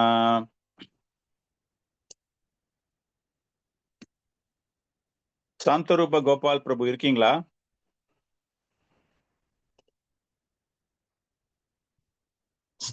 சாந்தரூப Gopal Das, are you there? Okay, Padmavati Mataji இருக்காங்களா பிரபு? பிரபு அவங்க இல்ல பிரபு. ஓகே, பத்மாவதி மாதாஜி நீங்க ஸ்லோகா படிங்கோ, மேனகா மாதாஜி டிரான்ஸ்லேஷன் படிங்கோ. Yes Prabhuji, thank you Prabhuji. ஹரே கிருஷ்ணா. வேதாஹம் சமதீதானி வர்த்தமானானி சார்ஜுனா பவிஷ்யானி ச பூதானி மாம் து வேத ந கஷ்சனா. தேங்க்யூ பிரபுஜி. மேனகா மாதாஜி இருக்கீங்களா? இருக்கேன் பிரபு. படிங்க மாதாஜி. நம்பர் கொஞ்சம் சொல்லுங்க பிரபு. எனக்கு 26. Arjuna purport by Srila Prabhupada. ஜெய் ஸ்ரீல பிரபுபாத். அர்ஜுனா, முழுமுதற் கடவுளான நான் கடந்த காலத்தில் நடந்தவை, தற்போது நடப்பவை, இனி நடக்கப் போகின்றவை அனைத்தையும் அறிவேன். நான் எல்லா ஜீவ ஆத்மாக்களையும் நன்கறிவேன். ஆனால் என்னை அறிந்தவர் யாரும் இல்லை. தேங்க்யூ. ஸோ இதுல இருந்து பாத்தீங்கன்னா ரொம்ப கவனமா கேட்கணும். இதுல இருந்து இந்த ஸ்லோகங்கள் தான் அடுத்த அத்தியாயத்திற்கான ஒரு தொடர்பு ஏற்படுத்தக்கூடிய ஸ்லோகங்கள். இதுல வந்து பகவான் எப்படி பௌதீகம் ஆன்மீகம் இரண்டுத்திற்கும் அவர் ஆதாரமாக இருக்கிறார். அப்பனா நம்ம தெரிந்து கொள்ள வேண்டிய விஷயங்கள் என்ன அப்படின்னு பகவான் எதிர்பார்க்கிறார்னா, பிகாஸ் இஸ் அ சோர்ஸ் இல்லையா, ஆதி பூத ஆதி தெய்வ ஆதி யக்ஞா அப்படிங்கிறத பத்தி பேச போறார் பகவான் இப்போ. சோ இதுதான் பகவான் பௌதிகத்திற்கும் ஆன்மீகத்திற்கும் உள்ள ஒரு ஆதாரமாக. வேதாகம் சமதிதானி. சமதிதானி மீன்ஸ் கம்ப்ளீட், ஃபுல் கம்ப்ளீட்டா, past time, past present future சொல்றோம் இல்லையா, அந்த மாதிரி இஸ் கம்ப்ளீட்லி இஸ் ரெஸ்பான்சிபிள். எப்பவுமே அவர் இருக்காரு. வர்த்தமானானி ச அர்ஜுனா, நான் இருந்து கொண்டே இருக்கிறேன். அப்பவும் இருந்தேன், இப்பவும் இருக்கேன், பின்னாடியும் நான் இருப்பேன் அப்படின்னு. இத 4th சாப்டர்லயே பகவான் சொல்லியிருக்காரு. பகவான் கிட்ட வந்து கேட்கறான் இல்லையா அர்ஜுனன், அது எப்படி நான் புரிஞ்சுக்கிறது, நீ வந்துட்டு சூரிய பகவானுக்கு சொல்லியிருக்கேங்கிற, விவஸ்வானுக்கு சொல்லியிருக்கேன் அப்படிங்கிற, மனுக்கு சொல்லியிருக்கிற அப்படிங்கும் போது பகவான் 4th சாப்டர்லயே சொல்றாரு, நான் அழிவற்றவன் அப்படின்னு. அந்த அழிவற்றவன் அப்படிங்கிற ஒரு விஷயம் இங்கு வருகிறது. இது எதுக்கு பகவான் இங்க எடுத்துட்டு வர்றாரு அப்படின்னா, இதுக்கு முன்னாடி இருக்கிற ஸ்லோகங்கள்லாம் கொஞ்சம் அப்படியே ரிலேட் பண்ணிக்கோங்க நீங்க. ஏன் அவரிடம் சரணடைய மாட்டேங்கிறாங்க, அப்படி சரணடைஞ்சாலும் பிரம்மத்தை எப்படி நினைச்சுக்கிறாங்க அப்படிங்கிறதுக்கெல்லாம் அவரை பற்றிய ஒரு புரிதலை அவர் அதிக அழகமா எடுத்துக்கொண்டு வருகிறார். இப்ப இதே லெவல்ல எங்க அர்ஜுனன் சரியா புரிஞ்சுக்காம போயிடுவானோ அப்படிங்கிறதுக்காக அதை பற்றிய முழு விளக்கம். சோ இதெல்லாம் கேட்டதுக்கு அப்புறமா தான் பகவான்கிட்ட முழுமையாக சரணடைகிறான். 10வது அத்தியாயம் வரும்போது முழுமையாக சரணடைவான் அர்ஜுனன். அதுக்கு மேல அவனுக்கு சந்தேகமே வராது. அதனால இந்த இடத்துல இஸ் மேக்கிங் அகம் அப்படின்னு சொல்லியிருக்காரு முதல் ஸ்லோகத்துல. இதுக்கு முன்னாடி ஸ்லோகத்துல நான் என்னை வெளிப்படுத்தி கொள்வதில்லை அப்படின்னு சொன்ன பகவான் எல்லாத்துக்குமே நான் தான் காரணம் அப்படிங்கிறதுக்காக இந்த இடத்துல அவருடைய ஆதாரம் ஆதிபூத ஆதி தெய்வ ஆதி யக்ஞா அப்படிங்கிறார். வர்த்தமானி இப்போ, நேற்று பாஸ்ட் சமதித்தானி, வேதாகம் சமதித்தானி, பவிஷ்ய சா பூதானி. பவிஷ்ய சா பூதானி மீன்ஸ் ஃபியூச்சர், எனக்கு பின்னாடி வரப்போறதையும் தெரியும், எனக்கு எல்லா ஜீவராசிகளையும் தெரியும். பூதானி பின்னாடி வரப்போற ஜீவராசிகளை பத்தியும் தெரியும். மாம் தூ வேதா, எல்லார பத்தியும் எனக்கு தெரியும், ஆனால் என்னை பற்றி அவர்களுக்கு தெரியாது. நான் கஷ்டனா, அவங்களுக்கு வந்து என்னை பத்தி தெரியாது. அந்த தெரியாம இருந்ததாலதான் இவங்க எல்லாருமே வந்து பகவானிடம் சரணடையாம இருக்காங்க, இல்லைன்னா அவரை வேறு விதமாக புரிந்து கொண்டிருக்கிறார்கள் அப்படிங்கிற பல்வேறு விஷயங்கள் வருது இல்லையா. பகவானுக்கு எல்லா விஷயங்களும் தெரியும். ஒரு ஹிஸ்டாரிக்கல் ஈவெண்ட், நம்ம ஏதாச்சும் ஒரு ஹிஸ்டாரிக்கல் ஈவெண்ட் நம்ம பார்க்கிறோம், அசோகரை பற்றி பேசுகிறோம் 2000 வருடங்களுக்கு, அதாவது ஏடி பிசின்னு சொல்றாங்க இல்லையா, கிரைஸ்ட் இயேசுநாதருக்கு பிறகு, நம்மளுடைய நாட்குறிப்புகள்லாம் இயேசுநாதருக்கு பிறகு, இப்ப 2025, அதுக்கு முன்னாடி அசோகர் அப்படின்னா நிறைய பேர் கேட்கலாம், அசோகர்லாம் பொய், எனக்கு எல்லாம் தெரியவே தெரியாது, நாங்கெல்லாம் நேர்ல பார்க்கல அப்படின்னு. நம்ம எப்படி நம்பிக்கிட்டு இருக்கோம் எல்லாத்தையுமே அப்படின்னா, கல்வெட்டுகள் மூலமாக, ஆதாரங்கள் அப்படின்னு பார்த்தா அந்த கல்வெட்டுகள். சோ அந்த மாதிரி பகவான் இங்க என்ன சொல்றாரு அப்படின்னா, 3 விஷயங்களையுமே அவர் சொல்கிறார், பாஸ்ட், பிரசன்ட், ஃபியூச்சர் எல்லாமே. இது எதை காட்டுகிறது என்றால், அந்த அருவவாதிகள் அவங்க என்ன சொல்றாங்க, பகவானுடைய உருவம் பௌதீகமானது அப்படிங்கிறத படிச்சோம் இல்லையா ஒரு 2-3 ஸ்லோகத்துக்கு முன்னாடி. அதை எதிர்மறை, அதாவது it is refuting those points. பகவான் இந்த இடத்துல என்ன சொல்றாரு அப்படின்னா, அந்த மாதிரி பிரம்மவாதிகள் என்னை தவறாக புரிந்து கொண்டிருப்பதற்கு நான் அப்படிப்பட்டவன் கிடையாது. அதனாலதான் அந்த 3 விஷயங்களை அவர் சொல்கிறார். என்னுடைய பூர்வம், அதாவது பூர்வீகம், நிகழ்காலம், வருங்காலம், இறந்த காலம், நிகழ்காலம், வருங்காலம் சொல்றோம் இல்லையா, அது எல்லாமே எனக்கு தெரிந்தது. பகவானுக்கு எல்லாமே தெரியும். ஒரு சூரியன் ஒரு மேகத்தை மறைத்து கொண்டிருக்கிறது. நம்மளுடைய குறுகிய கண்களால பார்க்கும் பொழுது அந்த சூரியனை நம்மால் பார்க்க முடியாது, நமக்கு மேகம் தான் இருக்கும். அது போல இவங்க எல்லாருமே என்ன நினைச்சிடுறாங்க அப்படின்னா, அவங்களுக்கு ஒண்ணுமே புரியல அப்படிங்கும்போது பகவானே இல்லைன்னு நினைச்சிடுறாங்க, சூரியனே இல்லைன்னு நம்ம நினைக்கிற மாதிரி. அதற்காகத்தான் பகவான் இங்க என்ன சொல்றாருன்னா, எனக்கு எல்லாமே தெரியும். அந்த அவங்களுடைய நம்பிக்கை, அந்த அருவவாதிகளுடைய நம்பிக்கையை தகர்த்தெறிகிறார் இந்த ஒரு ஸ்லோகத்தின் மூலமாக. இது எதனால் ஏற்படுகிறது அப்படின்னு பார்க்கும் பொழுது, அதுக்கு அடுத்த ஸ்லோகத்துல அவர் என்ன சொல்றாரு அப்படின்னா, அவர்களுடைய ஆசை, அந்த ஆசை நடைபெறாத போது அவர்களுக்கு ஏற்படக்கூடிய இருமைகள், டூவாலிட்டி சொல்றோம் இல்லையா, அந்த இருமைகள் அவர்களுக்கு ஏற்படுகின்றது, ஏமாற்றம் சொல்றோம்ல, அது மாதிரி நடக்கிறதால அவங்களுக்கு என்னை முழுமையாக புரிந்து கொள்ள முடியவில்லை அப்படிங்கிற ஒரு விஷயம்தான். இப்ப 26 கடைசி பொருளுரை, கடைசி பேராகிராஃப், சசிகலா மாதாஜி நீங்க படிங்க பார்க்கலாம், last paragraph of 26 shloka.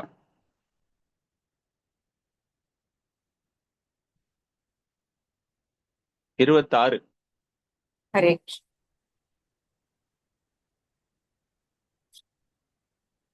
S.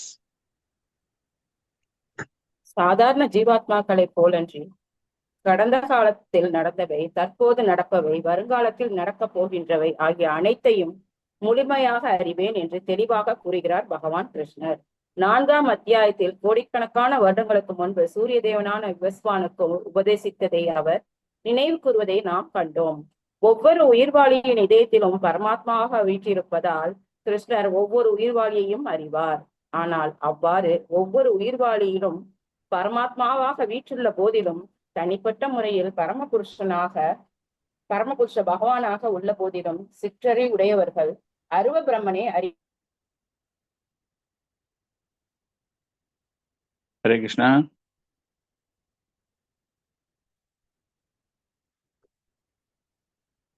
Hare Krishna.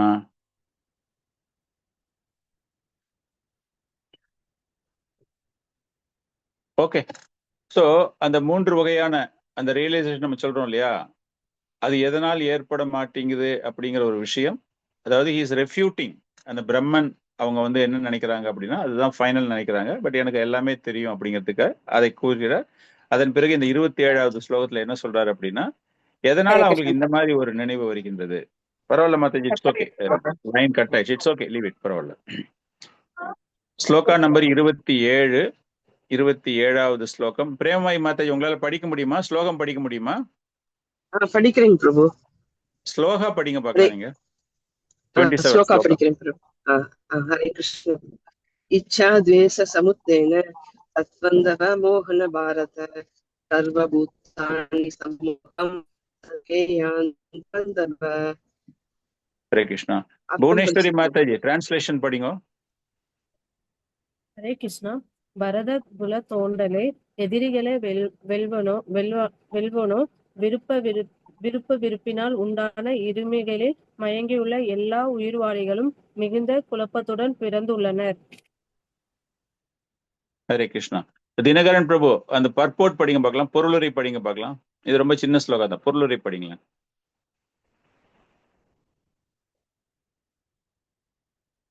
Dinakaran பிரபு.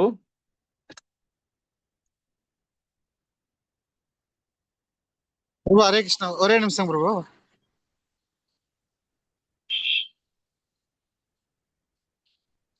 இருபத்தாறுங்களா பிரபு? ஹரே கிருஷ்ணா. 27 பிரபு, 27 உடைய பொருளுரை. ஒரு சேவையில் இருந்த அதனால கவனிக்கணும்.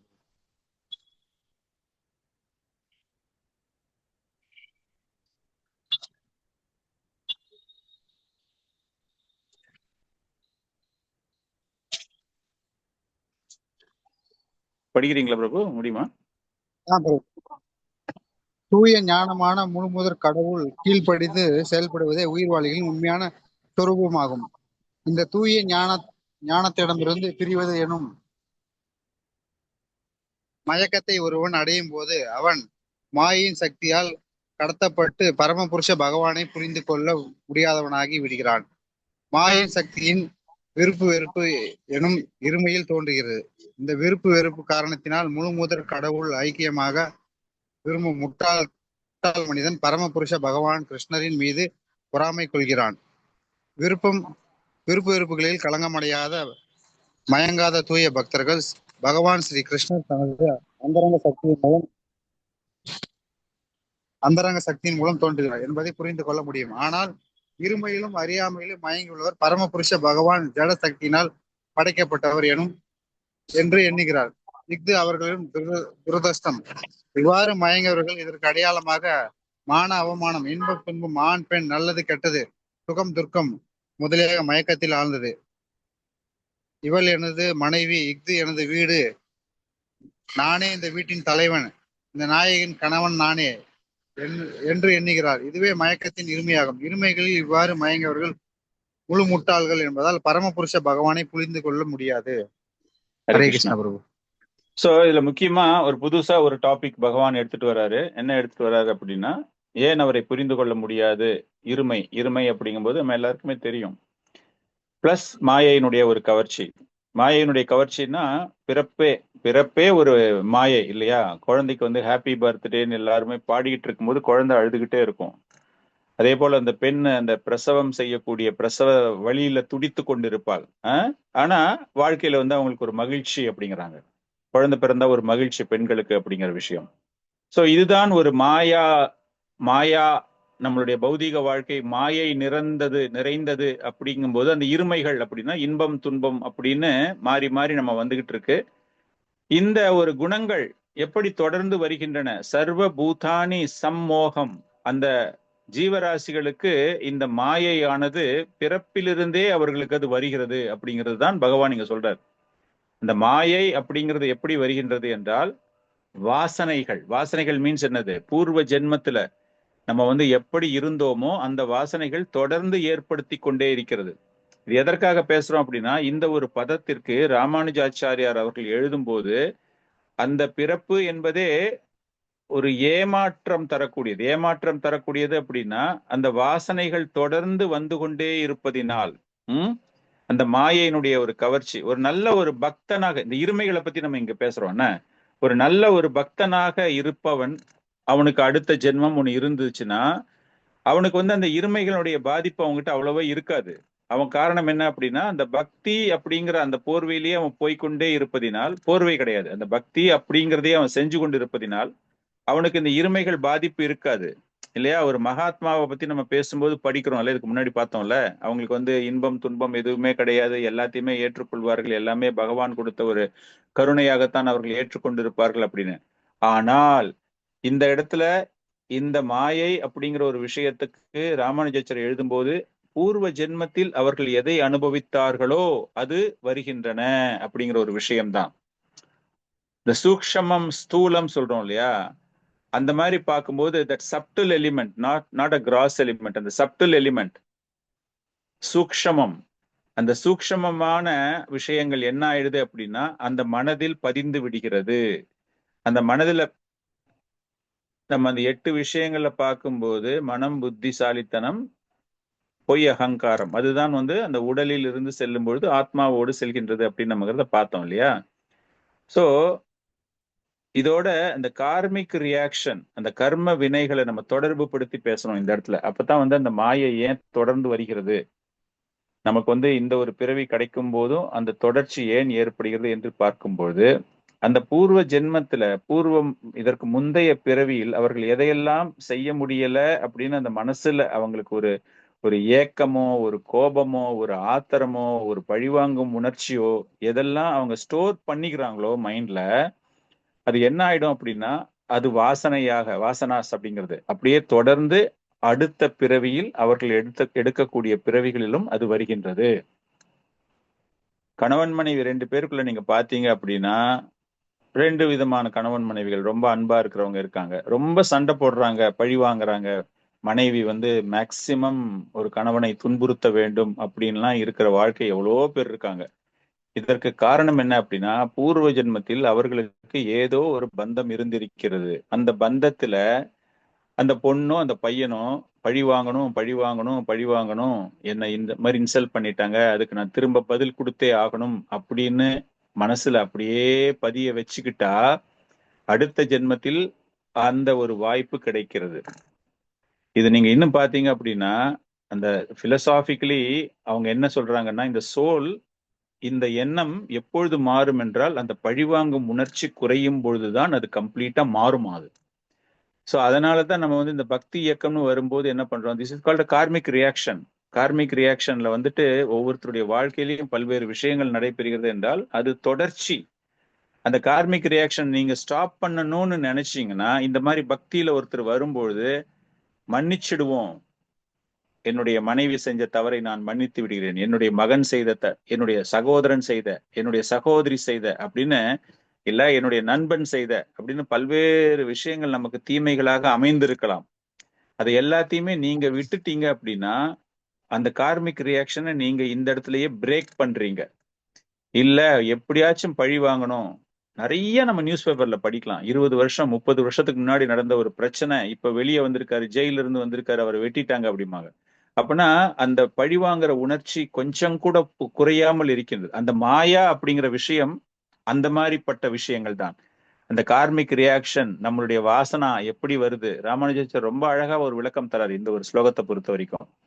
இப்படிப்பட்டவர்களால் தான் அந்த பகவானிடம் சரணடையவோ அல்லது அவரை பற்றி புரிந்து கொள்வதோ. காரணம் என்ன அப்படின்னா அவங்க மனசு it's filled with some filthy items. அவங்க மனசுக்குள்ள அது எப்படி எங்கிருந்து வருது அப்படின்னா இப்ப கத்துக்கிட்டதெல்லாம் கிடையாது, இன்னைக்கு வந்து கத்துக்கிட்டதெல்லாம் கிடையாது. அவங்க எடுத்துக்கிட்டு வராங்க, அந்த பேக்கை வந்து அவங்க தூக்கிட்டு வராங்க. அந்த baggage is with them from their previous birth.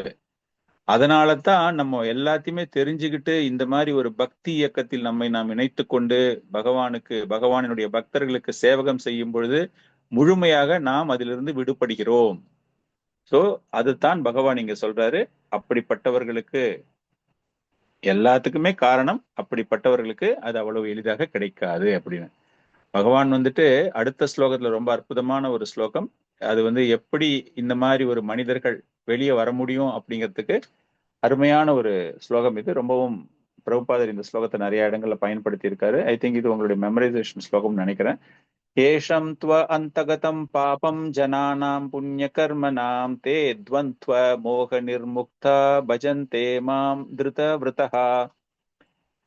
Jayalakshmi Mataji ஸ்லோகம் படிச்சுட்டு டிரான்ஸ்லேஷன் படிக்க முடியுமா? நீங்க எல்லாம் வீடியோ ஆன் பண்ணீங்கன்னா நீங்க வந்திருக்கீங்களா வரலையான்னு தெரியும். நான் ஒவ்வொருத்தரையா கேட்டு நீங்க இல்லாம இருந்ததுன்னா எவ்வளவு டைம் நம்மளுக்கு வேஸ்ட் ஆகுது பாருங்க. மங்கள் நிதாய் பிரபு படிங்க பிரபு. ஸ்லோகம் 28. ஏஷாம் து அந்தகதம் பாபம் ஜனானாம் புண்ணிய கர்மணாம் தே த்வந்த மோக நிர்முக்தா பஜந்தே மாம் திருட விரதா.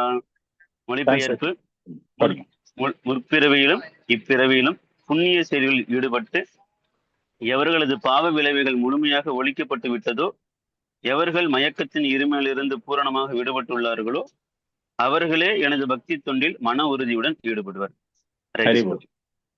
ஜஸ்ட் கனெக்ட் பண்ணிக்கோங்க. 27வது ஸ்லோகத்துக்கு நம்ம ராமானுஜாச்சாரியோட ஒரு விளக்கம் நான் கொடுத்தேன் இல்லையா? அந்த விளக்கம் எப்படி அப்படின்னா, அந்த பாவ செயல்கள், அந்த பாவ எண்ணங்கள், அந்த வாசனைகள் அவங்க மனசுல இருந்ததுன்னா அது தொடர்ந்து கொண்டே இருக்கின்றது. சோ அதற்காகத்தான் பகவான் இங்க என்ன சொல்றாருன்னா, புண்ணிய செயல்கள் செய்வதின் மூலமாக, இல்லையா, அவங்களுக்கு வந்துட்டு எனக்கு பக்தி செய்யக்கூடிய ஒரு பாக்கியம் கிடைக்கின்றது. இந்த 3 குணங்களினுடைய தாக்கத்தை எவனால் மீற முடியும் அப்படின்னா, யாரால் மீற முடியாது. முதல்ல அதை தெரிஞ்சுக்கலாம். யாரால் மீற முடியாது என்றால், பாவம் செய்தவர்கள், பழிவாங்கும் உணர்ச்சியை இன்னும் வைத்துக் கொண்டிருப்பவர்கள், பகவானின் மீது பக்தி இல்லாமல் இருப்பவர்கள், முட்டாள்கள், ஏமாற்றுக்காரர்கள். நமக்கு வந்து இந்த மாதிரி ஒரு பழி உணர்ச்சி ஒருத்தங்கிட்ட இருக்கும்போது நம்ம பார்க்கும்போது, ஐயோ பாவமா இருக்கே, அந்த மனைவியை இப்படி கொடுமைப்படுத்துறானே, பையனை இப்படி அடிக்கிறானே, அப்படிங்கிற மாதிரிலாம் நமக்கு ஒரு ஃபீலிங் வந்துகிட்டே இருக்கும்.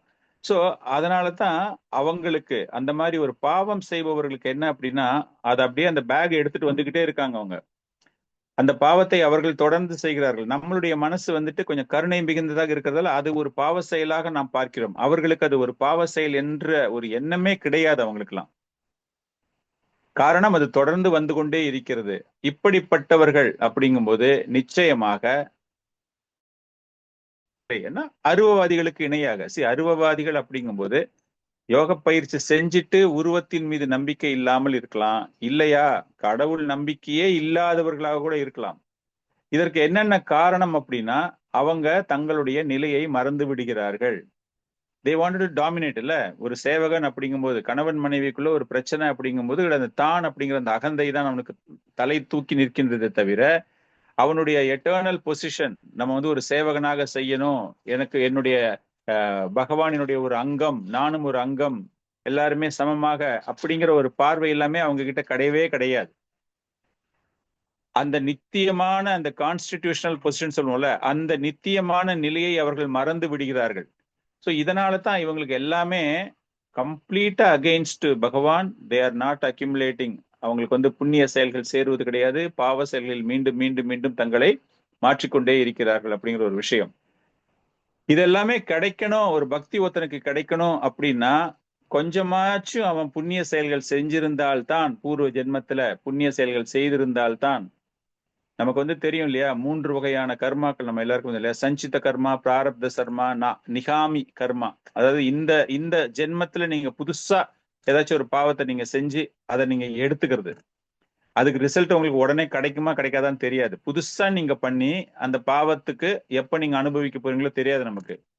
பிராரப்தம் அப்படிங்கும் போதுட்டு presently you are suffering for something what you have committed. பழசு சஞ்சிதம், பழசு எங்கேயோ எத்தனையாவது ஜென்மத்திலயோ நடந்த விஷயங்கள், அது நீங்க இப்ப சஃபர் ஆயிட்டு இருக்கீங்க. ஸோ அதெல்லாமே நீங்க கம்ப்ளீட்டா கிளியர் பண்ணிட்டு when you are in ஒரு பக்தி ஸ்டேஜ்ல புண்ணியங்கள் நிறைய சேர்ந்திருக்கிற நிலைமைக்கு நீங்க வரணும். வந்தால்தான் பக்தி செய்வதற்கு உங்களுக்கு ஒரு பாக்கியம் கிடைக்கிறது. எதற்காக நம்ம வந்து தீட்சை வாங்கணும், இனிஷியேஷன் எடுக்கணும், இந்த இயக்கத்துல நம்மை பதிவு செய்து கொள்ள வேண்டும் அப்படின்னா, அந்த மாதிரி எது இருந்தாலும் சரி அதுல இருந்து மீண்டு வருவதற்காக.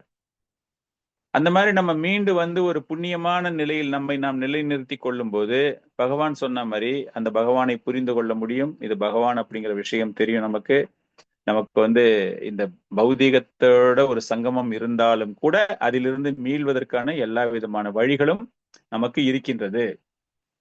இதை பத்தி பேசும்போது அடுத்த ஸ்லோகத்துல பகவான் எப்படி போக போறார் அப்படின்னா, இந்த பாவத்தை பத்தி பேசுறாருல, பாவம் வந்து it is getting carried over. 27வது ஸ்லோகத்துல பார்க்கும்போது ராமானுஜாச்சாரியர் அது அப்படியே பின்னாடி தொடர்ந்து வருகிறது.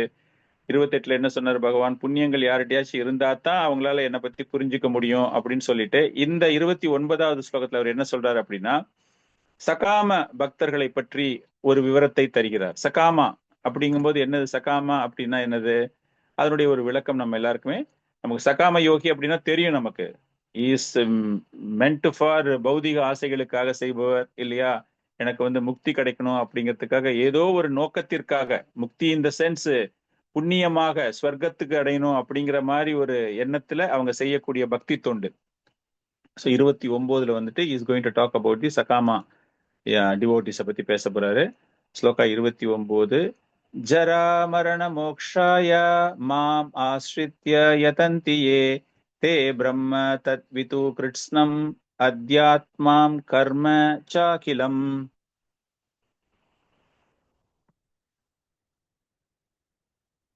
ரத்தின மாதாஜி இருக்கீங்களா? ஹரே கிருஷ்ண பிரபு. ஸ்லோகா படிச்சுட்டு டிரான்ஸ்லேஷன் படிங்க பார்க்கலாம் ப்ளீஸ். ஜரர மரண மோக்ஷயா மாம் ஆஸ்ரித்ய யதந்தி யே தே பிராம தத்விதஹ கிருஷ்ணம் கிருஷ்ணம் அத்யத்மம் கர்மசாக்கிலம். முதுமையிலிருந்து மரணத்திலிருந்தும் விடுபட முயலும் அருவுடையோர் பக்தி தொண்டின் மூலம் என்னிடம் அடைக்கலம் புகுகின்றனர். திவ்யமான செயல்களை பற்றி அனைத்தையும் அறிவதால் அவர்கள் உண்மையில் பிரம்மனே. ஹரே கிருஷ்ணா. ஹரே கிருஷ்ணா. தேங்க்யூ மாதாஜி. ஸோ இந்த ஸ்லோகத்துல பாத்தீங்க அப்படின்னா பிளஸ் பின்னாடி ஒரு ஸ்லோகத்திலையும் எப்படி இந்த ஜென்மத்தில் ஒரு முக்தி கிடைக்கணும் நமக்கு, ஜரா மரண மோக்ஷாய, அதாவது இந்த பௌதீக வாழ்க்கையில் ஏற்படக்கூடிய பல்வேறு வகையான இன்னல்களிலிருந்து. என்னது பௌதீக வாழ்க்கையில் உள்ள இன்னல்கள்? நமக்கு முக்கியமாக வயசாகி போறது, மரணம் ஏற்படுது, அதுதான் இல்லையா? அது ரெண்டு தான் நமக்கு இன்னல்கள் இல்லை பெருசா. நிறைய பேருக்கு அதான், எனக்கு வயசாயிடுச்சு, எனக்கு மரணம் ஏற்பட போயிருது அப்படின்னு ஒரு பயத்துல. நடுவுல நிறைய துன்பங்கள்லாம் வருது, அதெல்லாம் மேனேஜ் பண்ணிப்பேன் பிரபு, நான் எப்படியாச்சும் மேனேஜ் பண்ணுவேன், எனக்கு என்ன ப்ராப்ளம் வந்தாலும் ஆஸ் இஃப் அவங்களுக்கு ரொம்ப இன்டெலிஜென்ட் இருக்கிற மாதிரி நினைச்சிட்டு அப்படி நாங்க வந்துடுவோம் அப்படிங்கிறாங்க. ஆனால் ஒவ்வொருவருடைய வாழ்க்கையும் ஒரு பௌதீக வாழ்க்கை அப்படின்னா அந்த இறப்பு, வயது, என்ன சொல்றது, ஜென்ம மிருத்யு ஜரா வியாதி இல்லையா, வயோதிகம் மரணம், ஜரா மரண, ஜென்ம மிருத்யு ஜரா. சோ அந்த ஜரா பிளஸ் மரண, அதை பத்தி பகவான் இங்க பேசுறாரு. காரணம் என்ன அப்படின்னா மோக்ஷம், அவங்களுக்கு மோக்ஷம் கிடைக்கணும் அப்படிங்கிறதுக்காக. இவர்களுக்கு எப்படி அந்த மோக்ஷம் கிடைக்கும்? நாம் ஆஸ்ரிதய, அவர்கள் என்னிடம் சரணடையும் பொழுது, கம்ப்ளீட்டா என்கிட்ட சரண் அடைஞ்சாங்கன்னா, அதை அவங்க பண்ணாங்கன்னா, இதை எப்படி அவங்க பண்ணணும்? யதந்தியே, இதை பயிற்சி செய்ய துவங்க வேண்டும். என்னிடம் சரணாகதி அடைவதற்கு பயிற்சி செய்ய வேண்டும். அப்படி அவங்க பயிற்சி செய்யும் பொழுது அவர்களுக்கு கிடைக்கக்கூடிய பலன் என்ன? தே பிரம்ம தத் விது கிருஷ்ணம், அவர்கள் உண்மையாகவே அந்த பிரம்மன் நிலையை அடைகிறார்கள். இந்த இடத்துல பிரம்மன் அப்படின்னா என்னது? அந்த பிரம்மன் சொல்றோம் இல்லையா, அந்த பிரம்ம நிலையை அவர்கள் அடைகிறார்கள் அப்படின்னா தே டெவலப்பிங் த குவாலிட்டிஸ். எல்லாமே அவங்களுக்கு தெரிய ஆரம்பிக்குது, எல்லா விஷயமே தெரிய ஆரம்பிக்குதுன்னா அவர்களை பற்றிய நிலை அவர்களுக்கு தெரிய ஆரம்பிக்கிறது, பகவானை பற்றி தெரிய ஆரம்பிக்கிறது. They are trying to get full knowledge about everything. அத்தியாத்மம் கர்ம ச அகிலம், என்ன மாதிரி விஷயங்கள்? ஆன்மீக விஷயங்கள், நாட்டு பௌதீக விஷயங்கள். பெரிய பிஹெச்டி ஸ்காலர் ஆயிட்டேன், எனக்கு எல்லாரையும் தெரியும், ட்ரம்ப்பை பத்தி தெரியும், நரேந்திர மோடியை பத்தி தெரியும், இந்தியன் பாலிடிக்ஸ் தெரியும். நோ, அத்தியாத்மம் கர்ம ச அகிலம். கர்மா, இந்த இடத்துல பாருங்க, கர்மா அப்படிங்கிறதுக்கு என்ன அர்த்தம் வர, இந்த பதத்தை நல்லா கவனிங்க, இந்த கர்மா அப்படிங்கிறது நல்லா கவனிங்க. இந்த இடத்துல நம்மளுக்கு கர்மா அப்படின்னா பல்வேறு வகையான விளக்கங்கள் நமக்கு தெரியும். அத்தியாத்மம் கர்ம ச அகிலம் அப்படின்னா அந்த பக்தி தொண்டிற்கான செயல்கள் எல்லாத்த பத்தியும் அவர்கள் தெரிந்து கொள்கிறார்கள். சோ அத்தியாத்மா அப்படிங்கிற ஒரு வார்த்தை இந்த இடத்துல பகவான் பயன்படுத்துகிறார். இதைத்தான் அர்ஜுனன் பின்னாடி கேள்வி கேட்க போறான். இந்த கேள்வி கேட்கும் போது ஒவ்வொரு விஷயமாக அவர்கள் புரிந்து கொள்ள போகிறார்கள். இப்ப இது வரைக்கும் நம்ம பார்த்தோம் அப்படின்னா பகவான் எப்படி கொஞ்சம் கொஞ்சமா எல்லாத்தையுமே ஸ்டெப் பை ஸ்டெப்பா அந்த நாலேஜ் எல்லாமே எடுத்துட்டு வர்றாரு அப்படின்னு பார்க்கும்போது, 4 வகையான மக்கள் அவரை அணுகுபவர்கள் அப்படின்னு சொன்னார் இல்லையா, அர்த்தோ ஜிக்ஞாசு அர்த்தார்த்தி. இந்த வகையில் சேர்ந்தவர்கள் யார் அப்படின்னா, ஏதோ ஒரு பலனுக்காக, ஞானியை விட்டுருங்க, ஏதோ ஒரு பலனுக்காக அவர்கள் பகவானை அணுகுகிறார்கள் என்றால் இவர்கள்தான் சகாம பக்தர்கள். they want to get something. இவங்களை பத்தி பேசுறாரு. அதன் பிறகு ஞான மிஸ்ர பக்தின்னு சொல்லுவோம் இல்லையா, அந்த ஞான மிஸ்ர பக்தி அப்படிங்கும்போது அதை பத்தி பேசுறாரு இல்லையா, அந்த யோகி என்பவன் எப்படி இருப்பான், அந்த ஞானி என்பவன் எப்படி இருக்கிறான் அப்படிங்கிற ஒரு விஷயம். இப்போ 29வது ஸ்லோகத்துல என்ன சொல்றாருன்னா, மோக்ஷகாமி பக்தா. மோக்ஷகாமி பக்தா அப்படின்னா யாரு அப்படின்னா, மோட்சத்தை விரும்புவர்கள். இந்த பௌதிக வாழ்க்கையிலிருந்து முழுமையாக அந்த ஒரே பர்பஸுக்காகவே அவங்க என்ன வேணாலும் பண்ணுவாங்க. எனக்கு மோட்சம் கிடைக்கணும், அந்த மாதிரி ஒரு விஷயத்தில் தான் யோக மிஸ்ர பக்தான்னு இருக்காங்க. யோக மிஸ்ர பக்தான்னா என்னது, யாருக்காவது தெரியுமா? ஞான மிஸ்ரா பார்த்தோம் நம்ம இல்லையா? யோக மிஸ்ரா 29 வந்து மோக்ஷகாமி பக்தா, மோக்ஷகாமி. சோ ஒவ்வொரு பர்பஸும் யோக மிஸ்ர பக்தி அப்படின்னா இரண்டையுமே கலந்து செய்பவர்கள். இரண்டையுமே கலந்து செய்பவர்கள் எப்படின்னா என்னது? அஷ்டாங்க யோகி அப்படின்னு பார்க்கும்போது, அந்த அஷ்டாங்க யோகியை பார்க்கும்போது நம்ம என்ன புரிஞ்சுக்கிட்டோம்? அஷ்டாங்க யோகி அப்படிங்கிறவன் மனதை கட்டுப்படுத்துகிறான், உடலை கட்டுப்படுத்துகிறான். அதை ரெண்டுத்தையும் செய்யறதுக்காக அவன் என்ன பண்றான் அப்படின்னா, இந்திரிய சுகம் எதுவுமே இல்லாம தவ வலிமையில் நிறைய சாக்ரிஃபைசஸ் பண்ணிட்டு he is doing that type of yoga அப்படின்னு. அந்த லாஸ்ட் அந்த மெடிடேஷன் சமாதி ஸ்டேஜ் அப்படிங்கும்போது தன் மனதை கட்டுப்படுத்த வேண்டும் அப்படிங்கிறதுக்காக அவன் எந்த பொருள் மீதும் தன்னுடைய மனதின் கவனத்தை மாற்ற முடியும் அவனால. Easy a devotee? No, he is not a devotee. இல்ல, யோக மிஸ்ர பக்தா அப்படிங்கும்போது இந்த மாதிரி பயிற்சி செஞ்சுக்கிட்டே அவங்க என்ன பண்றாங்க அப்படின்னா பக்தியும் செய்யக்கூடியவர்கள். இந்த மெடிடேஷன் அப்படின்னா ஒரு ரூம்ல உட்காந்துட்டு கண்ணை மூடிட்டு அப்படி நம்ம சொல்ல வரல. மன கட்டுப்பாடு, இந்திரிய கட்டுப்பாட்டை வைத்து கொண்டு அவர்கள் பக்தியும் செய்கிறார்கள். பக்தி செய்யறது அப்படின்னா என்னது? மகாமந்திரம் சாண்டிங் பண்றது, ஆஃபரிங் பிரேயர்ஸ், அவங்களுக்கு தெரிஞ்ச பிரேயர்ஸ் சொல்றது இல்லையா? ஏதான ஒரு தெய்வீக உருவத்தின் மீது தங்களுடைய மனதை பதிய வைத்து கொண்டு கவனம் செலுத்துவது. அந்த அந்த அந்த பயிற்சி செய்யும் பொழுது, அந்த யோக பயிற்சி செய்யும் பொழுது ஃபுல் டே பண்ண மாட்டாங்க, ஒரு 2 hours மார்னிங் பண்றாங்க அப்படின்னா கூட தே focus on the divine figure. சாதாரண அஷ்டாங்க யோகின்னு பார்க்கும்போது அவங்க அதெல்லாம் பண்றது கிடையாது. புருவத்தின் மத்தியில் இல்லையா, 2 கண்களுக்கு நடுவில் அப்படின்னு சொல்லிட்டு நம்ம பார்த்தோம் இல்லையா? அந்த மாதிரி ஒரு கவன சிதறல் இல்லாமல் இருக்கிறதுக்காக பண்ணுவாங்களே தவிர அவங்க எந்த உருவத்தின் மீதும் அவர்கள் தங்களுடைய கவனத்தை செலுத்துவது கிடையாது. ஆனா இந்த யோக மிஸ்ர பக்தர்கள் அப்படின்னு பார்க்கும்போது அவங்க என்ன பண்றாங்க அப்படின்னா இந்த மாதிரி பல்வேறு வகையான விஷயங்களில் அவர்கள் தங்களை ஈடுபடுத்திக் கொள்கிறார்கள். சோ பகவான் இங்க என்ன சொல்றாரு? சகாமத்தை பத்தி பேசுகிறார், மோட்சத்தை பத்தி பேசுகிறார், ஞானத்தை பத்தி பேசுகிறார். இந்த மாதிரி பல்வேறு வகையான மக்களை பற்றி அவர் பேசுகிறார். இது எல்லாமே எதற்காக என்றால் மாம் ஆஸ்ரிதையா, அவரிடம் வருவதற்கு, அவரிடம் சரணடைவதற்கு.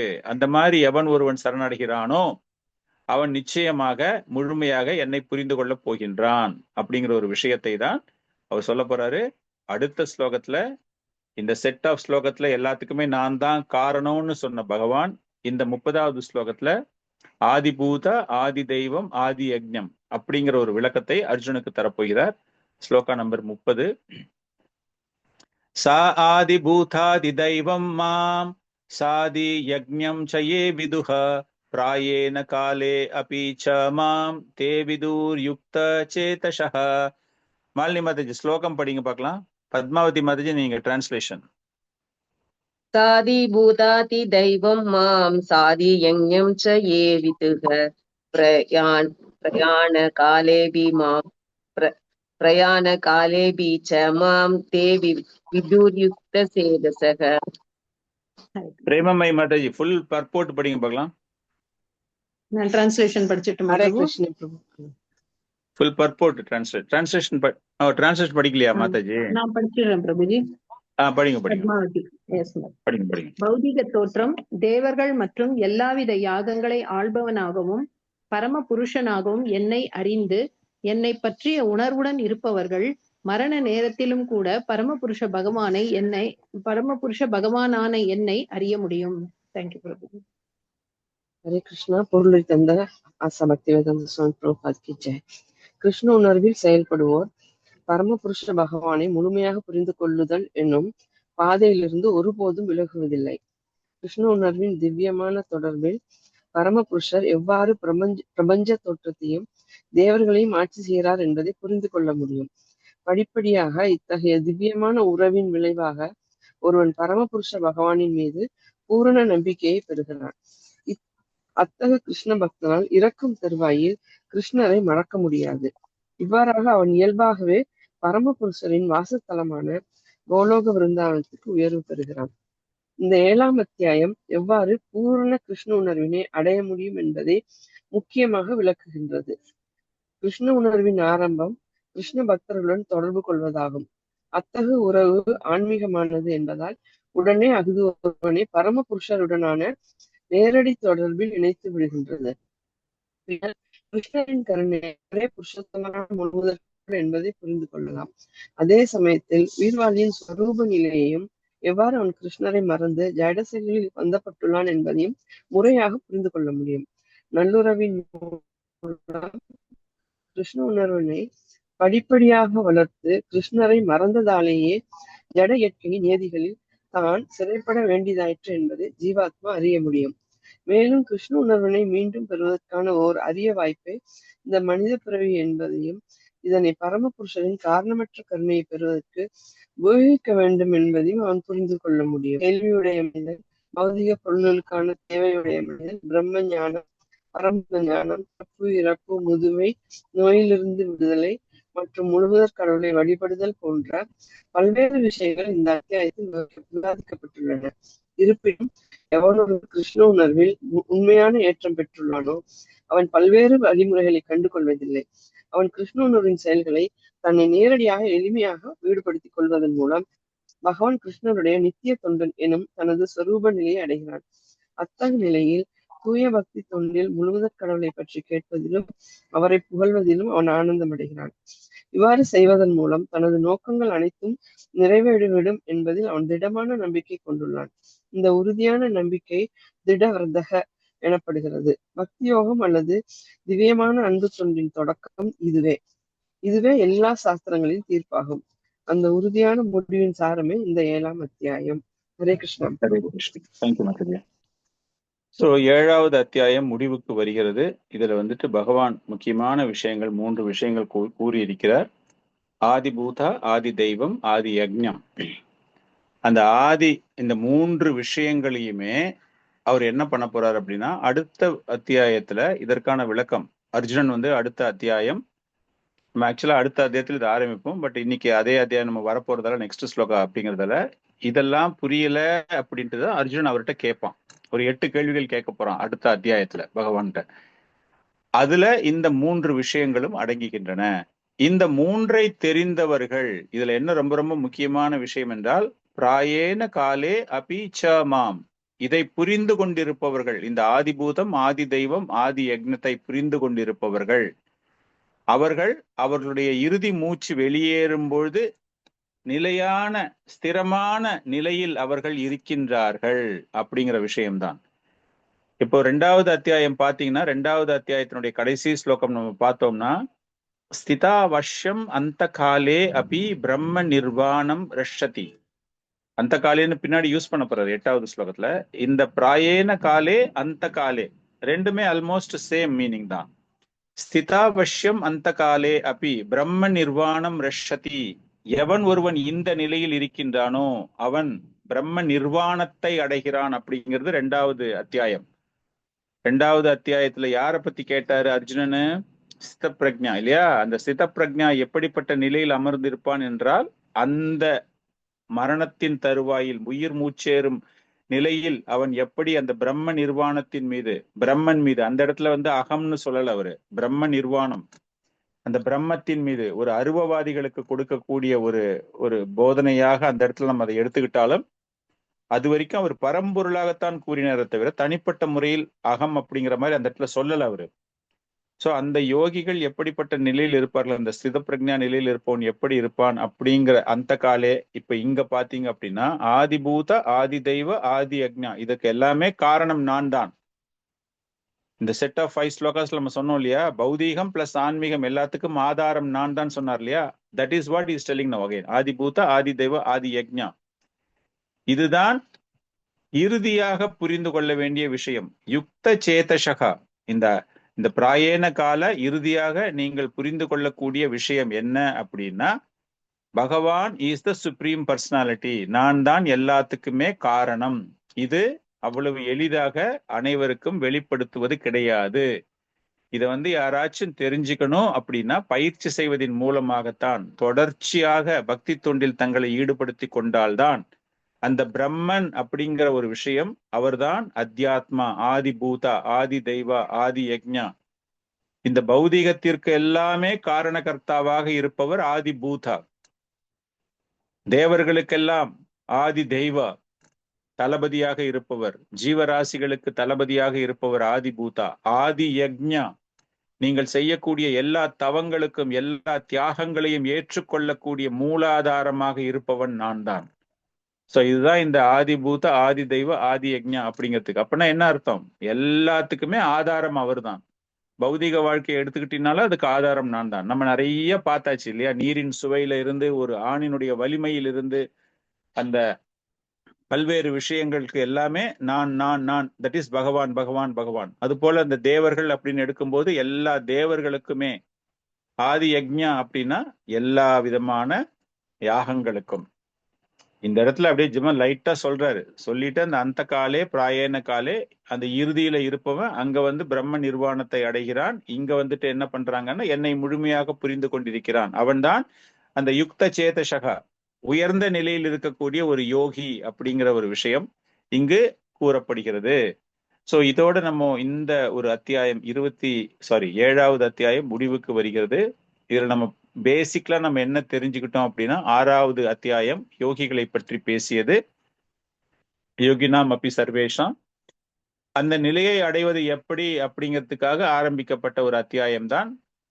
அவரை தொடர்ந்து நாம் மனதில் நினைவு வைத்துக் கொள்வது எப்படி, பகவானை பற்றி தெரிந்து கொள்ள வேண்டும், பகவானுக்கு சேவகம் செய்ய வேண்டும், பகவானையே நம்முடைய மனம் அணுக வேண்டும் அப்படிங்கிற ஒரு விஷயம்லாம் கூறிட்டு, இந்த ஒரு அத்தியாயத்தில் அவரை மனசுல நம்ம நினைச்சுக்கிறதுக்கு என்னென்ன காரணம் என்றால், ஆரம்பத்திலிருந்து அவர் சொல்றாரு எப்படி இந்த ஜட இயற்கையானது சிருஷ்டிக்கப்பட்டது, எப்படி நிலம், நீர், நெருப்பு, காற்று, ஆகாயம், மனம், புத்திசாலித்தனம், பொய், அகங்காரம் எல்லாமே என்னுடைய ஒரு ஆற்றலின் மூலமாக ஏற்பட்டது. அதன் பிறகு ஆன்மீக ஆற்றல்கள் எல்லாத்துக்குமே காரணகர்த்தா நான் தான், எல்லாமே என்னிடம் தங்கி இருக்கின்றது. நம்ம பார்த்தோம், ஒரு மணி மாலை, முத்து மாலை, முத்து தான் தெரியுமே தவிர அந்த முத்தை கோர்க்கக்கூடிய கயிறு நமக்கு தெரியாது அப்படிங்கிற ஒரு விஷயத்தை நம்ம சொன்னோம். அதன் பிறகு அந்த பௌதிக வாழ்க்கையில் இருக்கக்கூடிய பல்வேறு விஷயங்கள், நீரினுடைய சுவை, நிலத்தினுடைய வாசனை, பூமியை பற்றி, புத்திசாலித்தனம் என்றால் நான் தான் அப்படிங்கிற எல்லா விஷயத்தையுமே தெரிந்து கொண்டோம். அதன் பிறகு 3 வகையான குணங்கள், அந்த 3 வகையான குணங்களுக்கும் காரணகர்த்தா என்னால் தான் கட்டுப்படுத்தப்படுகிறது அப்படின்னார் பகவான். அதன் பிறகு என்ன சொன்னார் அப்படின்னா, அந்த 3 குணங்களுக்கு நான் அப்பாற்பட்டவன். அப்படிப்பட்ட நிலையில் இருக்கக்கூடிய பகவானிடம் யார் சரணடைவார்கள், யார் சரணடையாமல் இருப்பார்கள் அப்படிங்கிற வகையான 4 வகையான மக்களை பார்த்தோம். சரணடைபவர்களிலேயே தேவர்களிடம் சரணடைபவர்கள், அருவவாதிகள், அந்த உருவத்தின் மீது சரணடையாமல் இருப்பவர்கள், அந்த உருவவாதிகளை பற்றிய ஒரு விளக்கங்கள் பார்த்தோம். அதன் பிறகு லாஸ்ட் செட் ஆஃப் ஸ்லோகஸ்ல வந்து அந்த ஏமாற்றம், அந்த அந்த மாயை அப்படிங்கிற ஒரு குணத்தினுடைய தாக்கம் எப்படி இருக்கிறது என்றால், வாசனைகளாக அது தொடர்ந்து வந்து கொண்டே இருக்கிறது. அதிலிருந்து ஒருத்தன் வெளியே வரணும் என்றால் புண்ணிய செயல்கள் ஒருவன் செய்தவனாக இருந்தால் மட்டுமே அவன் வெளியேற முடியும். காரணம், எல்லாத்துக்குமே காரணகர்த்தா நான் தான், ஆதி பூதம், ஆதி தெய்வம், ஆதி யக்ஞா அப்படிங்கிற விஷயத்தை சொல்லி, பகவான் அப்படிங்கிற விஷயம் நான் தான் அப்படின்னு 7ல பக்தி யோகம் அப்படிங்கும்போது எல்லாத்துக்குமே காரணகர்த்தா நான் அப்படிங்கிற விஷயத்தை தீர்க்கமாக அர்ஜுனனிடம் தெரிவித்திருக்கிறார். இதுதான் 7வது அத்தியாயம். இந்த அத்தியாயத்துல உங்களுக்கு ஏதாவது சந்தேகங்கள் இருந்தா கேட்கலாம். நம்ம நெக்ஸ்ட் 8வது ஸ்லோகத்துக்கு போக போறோம், 8வது அத்தியாயத்துக்கு போக போறோம். இப்ப யோக மிஸ்ர பக்தி செய்யறவங்களா பிரபு, கலப்பட பக்தி செய்யறவங்களா? கலப்பட பக்தி, கரெக்ட். யோக மிஸ்ரா இஸ் கலப்பட பக்தி. நம்ம செய்யறது வந்து கலப்படமா பிரபு? இப்ப ஏன்னா நம்ம வந்து கலப்பட பக்தின்னு சொல்ல முடியாது. நம்ம வந்து பக்தியில நம்மளுடைய தரம் கம்மியா இருக்கு, அவ்வளவுதான். நம்ம வந்து கம்ப்ளீட்டா பகவானுக்காக தான் எல்லாமே செய்ய ஆரம்பிக்கிறோம் இப்போ, இல்லையா? வீட்டுல நம்மளுடைய லெவல்ல பாத்தீங்க அப்படின்னா, வீட்டுல வந்து நீங்க பிரசாதம் ஆஃபர் பண்ணிட்டு தான் நீங்க சாப்பிடுறீங்க. சாண்டிங் எவ்வளவு முடியுமோ அவ்வளவு பண்றீங்க. 16 பண்ணணும், பட் 16 பண்ணல அப்படின்னா கூட அப்படியே இழுத்துக்கிட்டே போய், பிரபு நேத்து 4 ரவுண்டு பெண்டிங் பிரபு, நாளைக்கு பண்ண போறேன் அப்படின்னு 4 நாளா சேர்த்துக்கிட்டே போவோம். சேர்த்துக்கிட்டே போனா ஒரு மாதாஜி அன்னைக்கு சொன்னாங்க 256 மாலை பெண்டிங் பிரபு அப்படின்னா. எத்தனை வருஷமா மாதாஜி அப்படின்னா? லாஸ்ட் 1 இயரா பிரபு, டெய்லி ஒன்னு பெண்டிங் வச்சிருவேன் அப்படின்னு. ஸோ நம்ம பக்தி அந்த மாதிரி பக்தி. But we are not like a yogic people, கம்ப்ளீட்டா எங்கேயாச்சும் உக்காந்துக்கிட்டு நான் மைண்டை கண்ட்ரோல் பண்றேன் அப்படிலாம் இல்லை. நம்ம எல்லாத்தையுமே அனுபவிக்கிறோம். பகவான் பிரசாதம் அப்படிங்கிற பேர்ல எல்லாமே நம்ம செய்யறோம். நல்ல ட்ரெஸ் போட்டுக்கணும்னு ஆசைப்படும் போது, ஓகே ஜென்மாஷ்டமிக்கு போகணும் பிரபு, நல்ல புடவை ஒன்று வாங்கிட்டு வரப்போறேன் அப்படின்னு போட்டுக்கிறோம். எல்லாத்துலயுமே நம்ம கிருஷ்ணரை லிங்க் பண்ணிடுறதால நம்ம என்ன ஆயிடுச்சு, வி ஆர் நாட் அ யோக மிஸ்ரா. நம்மள்ட்ட வந்து கலப்படமான பக்தி கிடையாது. நம்மளுடைய பக்தி தரம் குறைந்த பக்தி, அவ்வளவுதான், வேற ஒண்ணுமே இல்லை. Okay bro, thank you. வேற ஏதாச்சும் டவுட்ஸ் இருக்கா? ஹரே கிருஷ்ண பிரபுஜி. பிரபுஜி 26th ஸ்லோகால வந்து நீங்க சொன்னீங்க, அது 4th சாப்டர்ல வந்து பகவான் அதே மாதிரி ஒரு ஸ்லோகால சொல்லியிருப்பாரு. நம்ம முன்னாடி ஆமா, நான் அர்ஜுன் ஒரு கேள்வி கேக்குறான் இல்லையா? 4th சாப்டர்ல ஸ்லோகா நம்பர் 3ஓ 4ஓ போய் பாத்தீங்கன்னா தெரியும். அர்ஜுன் ஃபைவ்லயா கேட்பான்.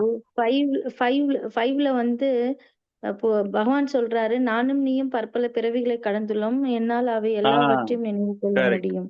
கரெக்ட். அதோட தானே பிரபு லிங்க் பண்ணணும். நீங்க ஆமா சொல்லும்போது நோட் பண்ணேன். அதை ஆமா நான் நோட் ஆமா பண்ணது ஆமா கரெக்டான்னு கேட்டுக்கிறேன். கரெக்ட் மேடம், அதுலதான். கரெக்டுங்க. தேங்க்யூ பிரபு. ஹரே கிருஷ்ணா. வேற so 7 is okay now, right? Now we are moving அப்போ into பிரபு yes. இன்னொரு பிரபு, அப்ப நம்ம வந்து ஃபர்ஸ்ட் வந்து இந்த கடைசியா பகவானோட அந்த இதெல்லாம் புரிஞ்சுக்கிறோம். நம்ம அவர்தான் அந்த நீரின் சுவை எல்லாத்துலயுமே இருக்காருன்னு அதை சொல்லிட்டு வராரு. அதுக்கப்புறமா வந்து 3 குணத்துல கடக்கிறதுக்கு வந்து தெய்வீ ஏஷா குணமயி சொல்றாரு. என்ன வந்து சரணடைகிறவங்களுக்கு அது ஈஸியா இருக்கும் அப்படின்றாரு. அதுக்கப்புறமா வந்து அந்த 4 விதமான பக்தர்கள் சரணடைய மாட்டாங்க, 4 விதமான பக்தர்கள் சரணடைவாங்க. அப்ப அந்த இருமைகளில் இருந்தும் நம்ம வெளியில வரணும் அப்படிதானே இப்ப கடைசி அதுதானே சொல்றாரு அவரு. ஆமா, அந்த விருப்பு 2 வெறுப்பு. பார்ட் ஆஃப், அதாவது 4 பக்தர்கள் சரணடைய மாட்டாங்க, அவங்கள கம்ப்ளீட்டா விட்டுடுங்க. 4 பக்தர்கள் யாரு பகவானை நோக்கி வருகிறார்களோ அவங்கள விட்டுடுங்க, அவங்கள பத்தி பேசல பகவான் கடைசியா. சரணடையாதவர்கள் யாரு அப்படின்னு பார்க்கும்போது தேவ வழிபாடு செய்பவர்கள். அந்த தேவ வழிபாடு செய்பவர்கள் எதுல இருக்காங்கன்னா இருமையில் இருக்கிறார்கள் இல்லையா? அவங்களுக்கு சந்தோஷம் வேணும், சந்தோஷம் போகும்போது ஒரு துக்கம் கிடைக்குது, திரும்ப அந்த துக்கத்தை நான் எப்படி சந்தோஷப்படுத்துவேன் அப்படின்னு மீண்டும் மீண்டும் அவர்கள் தொடர்ந்து அந்த தேவ வழிபாட்டிலேயே ஈடுபட்டு கொண்டிருக்கிறார்கள். சோ அதுல இருந்தும் ஒருவன் வெளியேற வேண்டும், அது தட் இஸ் கால்டு மாயா. அதே போல அந்த அருவவாதிகள் அந்த பார்க்கும்போது இம்பர்சனலிஸ்ட் ஏன் வரமாட்டேங்கிறாங்க அப்படின்னா, இவங்க 2 பேருமே ஏன் வரல அப்படின்னா, they are carrying over the vasanas. What Ramanujacharya is telling is they are bringing it from previous birth. அதனால தான் அவர் அடுத்து சொல்றாரு, புண்ணிய செயல்கள் எவ்வளவுக்கு எவ்வளவு ஒருத்தனுக்கு சேருதோ 28வது ஸ்லோகத்துல புண்ணிய செயல்கள் எவ்வளவுக்கு எவ்வளவு சேர்கின்றதோ அவர்களுக்கு அந்த பக்தி செய்யக்கூடியதுக்கான ஒரு ஒரு ஒரு எண்ணம் தோன்றுகிறது அவங்களுக்கு, அப்படிங்கிற மாதிரி அதை எடுத்துட்டு வர்றாரு. எடுத்துட்டு வந்துட்டு லாஸ்டா பார்க்கும்போது எல்லாத்துக்குமே நான் தான் காரணம். ஸோ இதை எவன் ஒருவன் புரிந்து கொள்கிறானோ அவன் நிலையாக இருக்கிறான். பிரம்ம நிர்வாண ரஷதி 2.72ல சொல்ற மாதிரியே அந்த இடத்துல பிரம்மனை பத்தி பேசினாருன்னு சொன்னேன். பட் இந்த இடத்துல வந்துட்டு அகம், அவரை பற்றி பேசுகிறார். அந்த பகவான் ரியலைசேஷனுக்கு இந்த இடத்துல, பிகாஸ் வி ஆர் இன்டு பக்தி யோகா, ரைட்? ஸோ அதனால பக்தின்னு பார்க்கும்போது அது எனக்கு தான் வரணும் அப்படிங்கிறதுல அவர் சொல்றாரு இந்த இடத்துல. எஸ் பிரபு, இப்ப வந்து 7.23 22ல வந்து என்ன பார்த்தோம்னா, இப்ப தேவர்களை வழிபடும் போது தேவர்களுக்கு வந்து பகவானாலதான் பவர் கிடைக்குது. அதன் மூலியமா வந்து தேவர்கள் வந்து பக்தர்களுக்கு வந்து தன்னோட பவர் மூலியமா வந்து பகவானை உணர வைக்க முடியும் அப்படின்னு பார்த்தோம்ல பிரபு. அதுக்கு ஏதாவது எக்ஸாம்பிள் இருக்கா பிரபு? இல்ல அப்படி இல்ல. அந்த இடத்துல என்ன அர்த்தம்னா, அது தெரிய மாட்டேங்குது பகவானுக்கு, பக்தர்களுக்கு அப்படின்னு. பக்தர்கள் வந்துட்டு ஒரு தேவ வழிபாடு செய்யும் பொழுது அவங்களுக்கு ஏதாச்சும் கிடைச்சது அப்படின்னா அந்த தேவர்கள் மூலமாகத்தான் எனக்கு கிடைச்சதுன்னு நினைக்கிறாங்க. ஆனா அந்த தேவர்களுக்கு அதிகாரத்தை கொடுத்தவன் நான் தான், என்னுடைய அனுமதியின் பெயரில் தான் அந்த தேவர்கள் இந்த பக்தர்களுக்கு வழங்குகிறார்கள் அப்படிங்கிற விஷயம் அவங்களுக்கு தெரிய மாட்டேங்குது. இப்போ நம்ம போயிட்டு ஒரு தேவ வழிபாடு நீங்க பண்ணும்போது உங்களுக்கு நான் என்னுடைய உண்மையான ஒரு கதையை சொல்றேன். நான் வந்துட்டு கார்த்திக் மந்த்ல நாங்க என்ன பண்ணுவோம் அப்படின்னா, துபாயில இருக்கும்போது ஆபீஸ் ஒர்க் அவ்வளவு பிஸியா இருக்கும். நாங்க ஆபீஸ் எல்லாம் போயிட்டு சாயங்காலம் தான் வருவோம். வந்துட்டு அந்த 30 நாள்ல கிட்டத்தட்ட நாங்கெல்லாம் வந்து நானும் என்னுடைய மனைவி மாத்திரம் ஒரு 100 ப்ரோக்ராம் 150 ப்ரோக்ராம் நாங்க பண்ணுவோம். இந்த ஃப்ரைடே சாட்டர்டே லீவ்ல மிக்ஸ் பண்ணி வச்சுட்டு. அந்த மாதிரி போகும்பொழுது உதயகுமார் அப்படிங்கிற ஒரு பிரபு, அவர் பேரை சொல்லியிருக்க கூடாது, நான் சொல்லிட்டேன். உதயகுமார் அப்படிங்கிற ஒரு பிரபு என்ன பண்ணாரு, எங்களை கூப்பிட்டாரு. ஃபர்ஸ்ட் டைம் எங்களை வந்துட்டு he called me through one of the devotees. அந்த 2 பேருமே நம்ம தமிழ்நாட்டுல ஒரு பகுதியில ஒரு சமுதாயத்தை சார்ந்தவர்கள் 2 பேருமே. ஸோ அதுல எங்களுக்கு வந்து அவர் மூலமா ஒரு தொடர்பு கிடைச்சு நாங்க போனோம். ஆனா ரொம்ப நல்லா பண்ணாரு ப்ரோக்ராமு, அதெல்லாம் குறை சொல்லவே கூடாது. ஒரு 40-50 பேர் அவங்க பிளாக்ல இருந்து எல்லாரையும் இன்வைட் பண்ணி, ஹிந்துஸ் எல்லாம் இன்வைட் பண்ணிட்டு, அது பார்த்த உடனே அந்த வீட்டை பார்த்துட்டு அந்த ஆல்டர் எல்லாம் பார்க்கும்போதே நம்மளுக்கு தெரிஞ்சது இஸ் கம்ப்ளீட்லி எ பௌதிக் பர்சன், மெட்டீரியலிஸ்டிக் பர்சன்.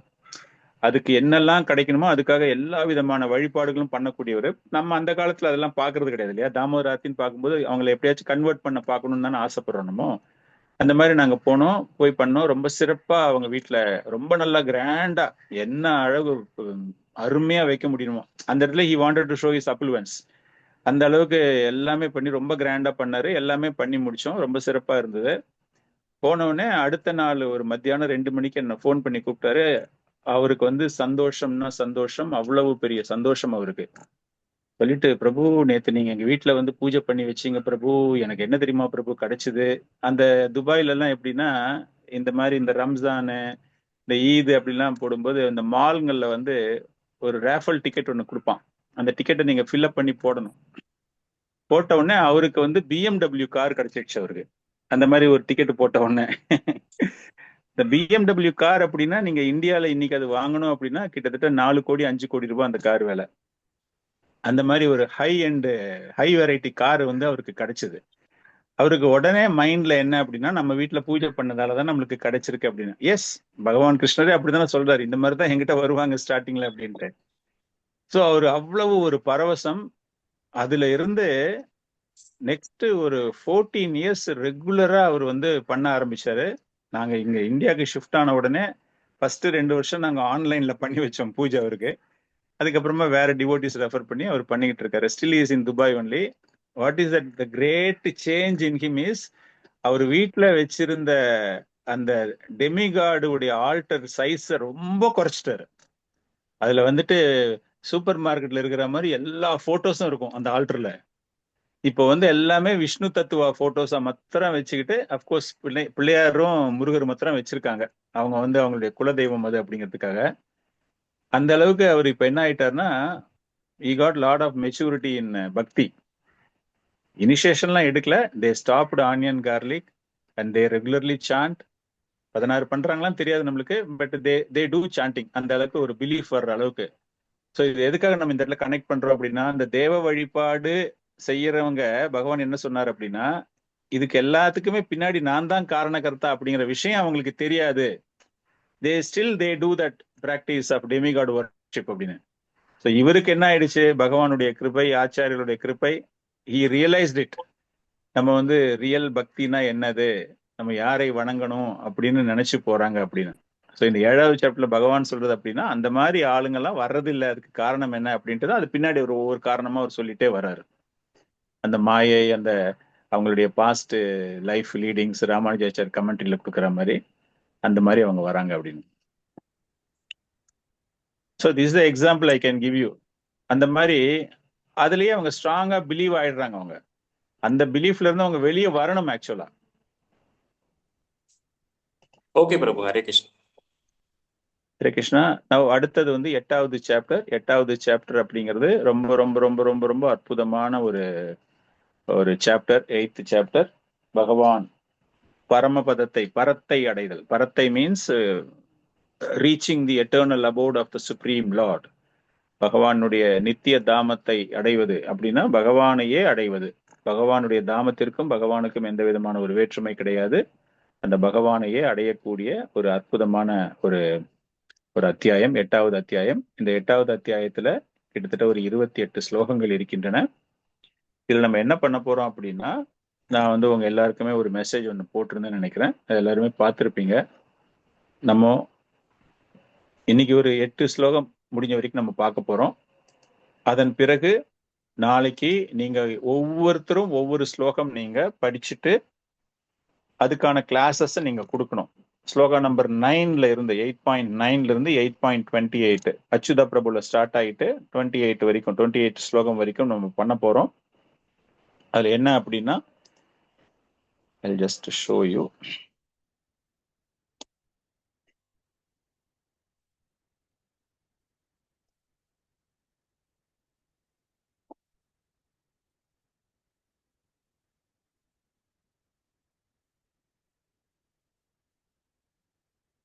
உங்களுக்கு வந்து அந்த எக்ஸல் ஷீட்ல நான் கொடுத்துருக்கேன் உங்களுக்கு இல்லையா? அந்த எக்ஸல் ஷீட்ல ஒவ்வொருத்தருடைய பேரும் போட்டிருக்கு. அதை நல்லா பாருங்க. பார்த்துட்டு அந்த ஒரு பர்டிகுலர் ஸ்லோகத்தை நீங்க வந்து சான்ஸ்கிரிட் ப்ரொனவுன்சியேஷன் இம்ப்ரூவ்மெண்ட்டுக்காக ஒவ்வொருத்தரும் அந்த ஸ்லோகத்தை நீங்க படிக்கணும். படிச்சுட்டு அதுக்கான டிரான்ஸ்லேஷனை சொல்லிட்டு அதுல என்ன முக்கியமான கருத்து இருக்கு அப்படிங்கிறத நீங்க ப்ரெசென்ட் பண்ணணும். நீங்க என்ன புரிஞ்சுக்கிட்டீங்க, நீங்க வேற புக்ஸ் ஏதாச்சும் ரெஃபர் பண்ணலாம், ஏதாச்சும் லெக்சர்ஸ் கேட்கலாம், அதுல என்ன சாராம்சம் கொடுக்கப்பட்டிருக்கிறது அப்படிங்கிறத நீங்க வந்துட்டு you have to express, you have to explain. இது எல்லாமே கிட்டத்தட்ட ஒரு 3ல இருந்து 4 நிமிஷம் வரைக்கும். நான் வந்து உங்களுக்கு மெசேஜில் 4 மினிட்ஸ்னு போட்டிருக்கேன். ஒரு சில பேர் எங்ககிட்ட பேசும்போது சொன்னாங்க 3 நிமிஷம் கஷ்டம் அப்படின்ட்டு. ஸோ அதனால 4 நிமிஷம் அப்படின்னு கொடுத்துருக்கேன் நான். ஸோ 20 ஸ்லோகம் 4 நிமிஷம் போட்டோம்னா 80 நிமிஷம், கிட்டத்தட்ட ஒரு 1.5 மணி நேரம். பேலன்ஸ் ½ அன் ஹவர்ல I will give you summarised understanding of those shlokas. So இது நாளைக்கு நீங்க பண்ண போறீங்க. நாளைக்கு சாயங்காலம் 5 to 7 நாளைக்கு கிளாஸு. நாளைக்கு சண்டேவும் அதுக்கு அடுத்த சண்டேவும் எனக்கு ஒரு சின்ன ஒரு சேவா வந்திருக்கிறதால மார்னிங்ல வந்து ஐ am not available. So evening 5 to 7 we are going to have the session. இது நாளைக்கு நடக்க போகுது. உங்களுக்கு கொடுத்த நம்பர்ஸ்ல இருந்து நீங்க பார்த்து படிச்சு ப்ரிப்பேர் பண்ணிக்கோங்க. ஓகே, இதுல ஏதாவது டவுட் இருக்கா? No doubts. Thank you. Now we are going into the eighth chapter. 8th chapterல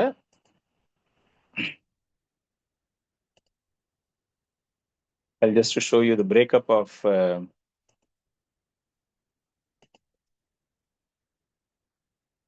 28 ஸ்லோகங்கள் இருக்கின்றன. அந்த 28 ஸ்லோகங்கள்ல பிரேக்கப் ஆஃப் த ஸ்லோகாஸ் என்னென்ன பகுதிகள் எப்படி இருக்கு அப்படிங்கிற விஷயம்.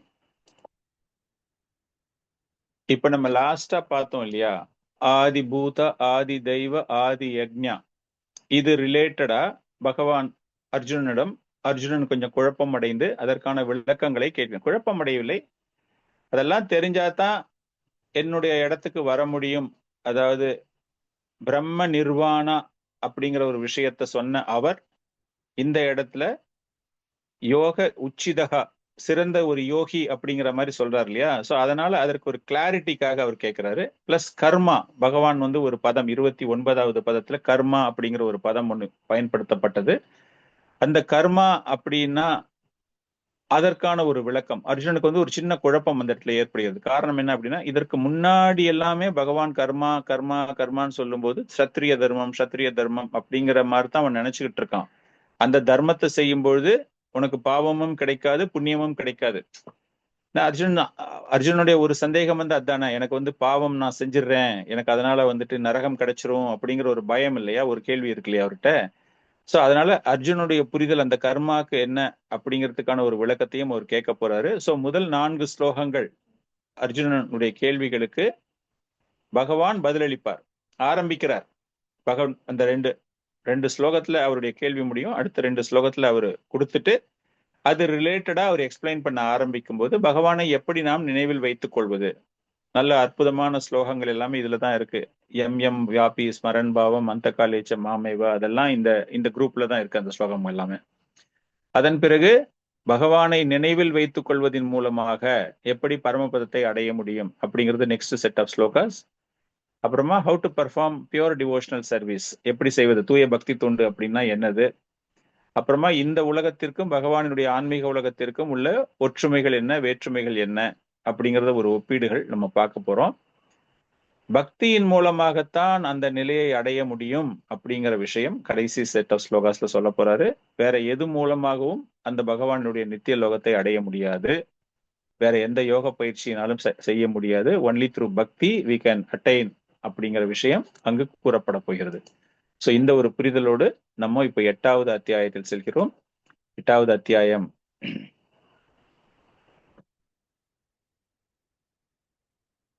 அக்ஷரம் பரமம் பிரம்மம்.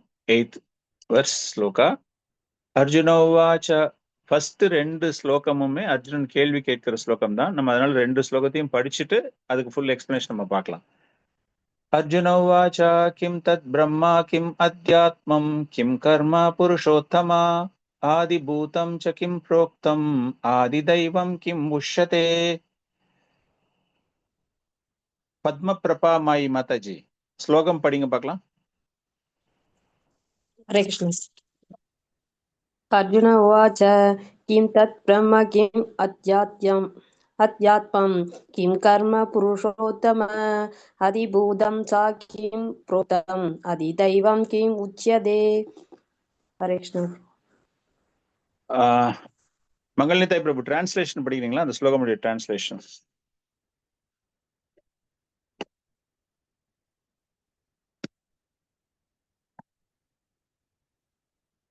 இல்லையா? பிரபு அவர் ஒண்ணு கேட்கத்தான் முடியும்னு மெசேஜ் ஒண்ணு ஜெனரல் சாட்ல போட்டிருக்காரா?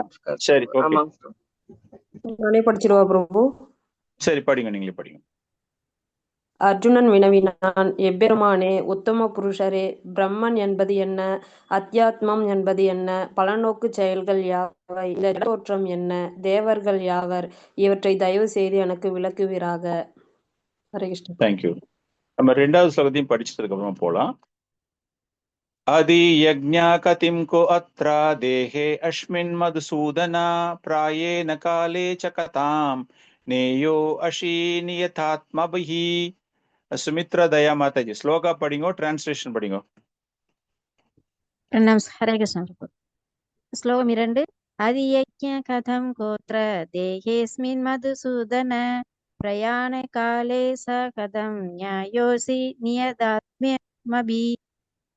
மொழிபெயர்ப்பு பொருளுரை வழங்கிய தேவதிராச பக்தி வேதாந்த ஸ்ரீல பிரபுபாதா கி ஜெய்.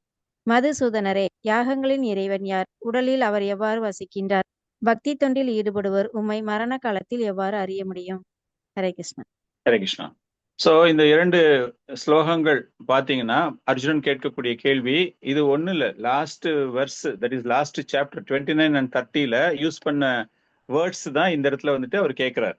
நம்ம அந்த 2 வெர்ஸையும் நம்ம பார்த்தோம்னா பிரம்மா, அத்தியாத்மா, கர்மா அதெல்லாம் 7.29ல சொல்றாரு. ஆதி பூதா, ஆதி தெய்வா 30வது ஸ்லோகத்துல வருகிறது. சோ இந்த கேள்வி கர்மா அப்படிங்கறத கேட்கறதுக்கான ஒரு அர்த்தம் என்ன அப்படின்னா, இதற்கு முன்னாடி பகவத்கீதையில் கர்மா அப்படிங்கிற பதம் பகவான் நிறைய இடத்துல யூஸ் பண்ணியிருக்காரு. ஆனால் இந்த இடத்துல கேட்கிற ஒரு சந்தேகம் அவனுக்கு என்ன அப்படின்னா, கர்மாவை பகவான் ரொம்பவும் சுவையாக இங்கு பயன்படுத்தி இருக்கிறார். ஜரா மரண மோக்ஷாயே மாம் ஆஷ்ரிதய யதானியே தே பிரம்ம தத் விது கிருஷ்ணம் அத்தியாத்மம் கர்ம சாக்கிலம். அத்தியாத்ம கர்மச்ச அகிலம். அத்தியாத்ம கர்மச்ச அகிலம் என்றால் செய்யக்கூடிய செயல்கள் அனைத்தும் திவ்யமாக மாற்றக்கூடியது.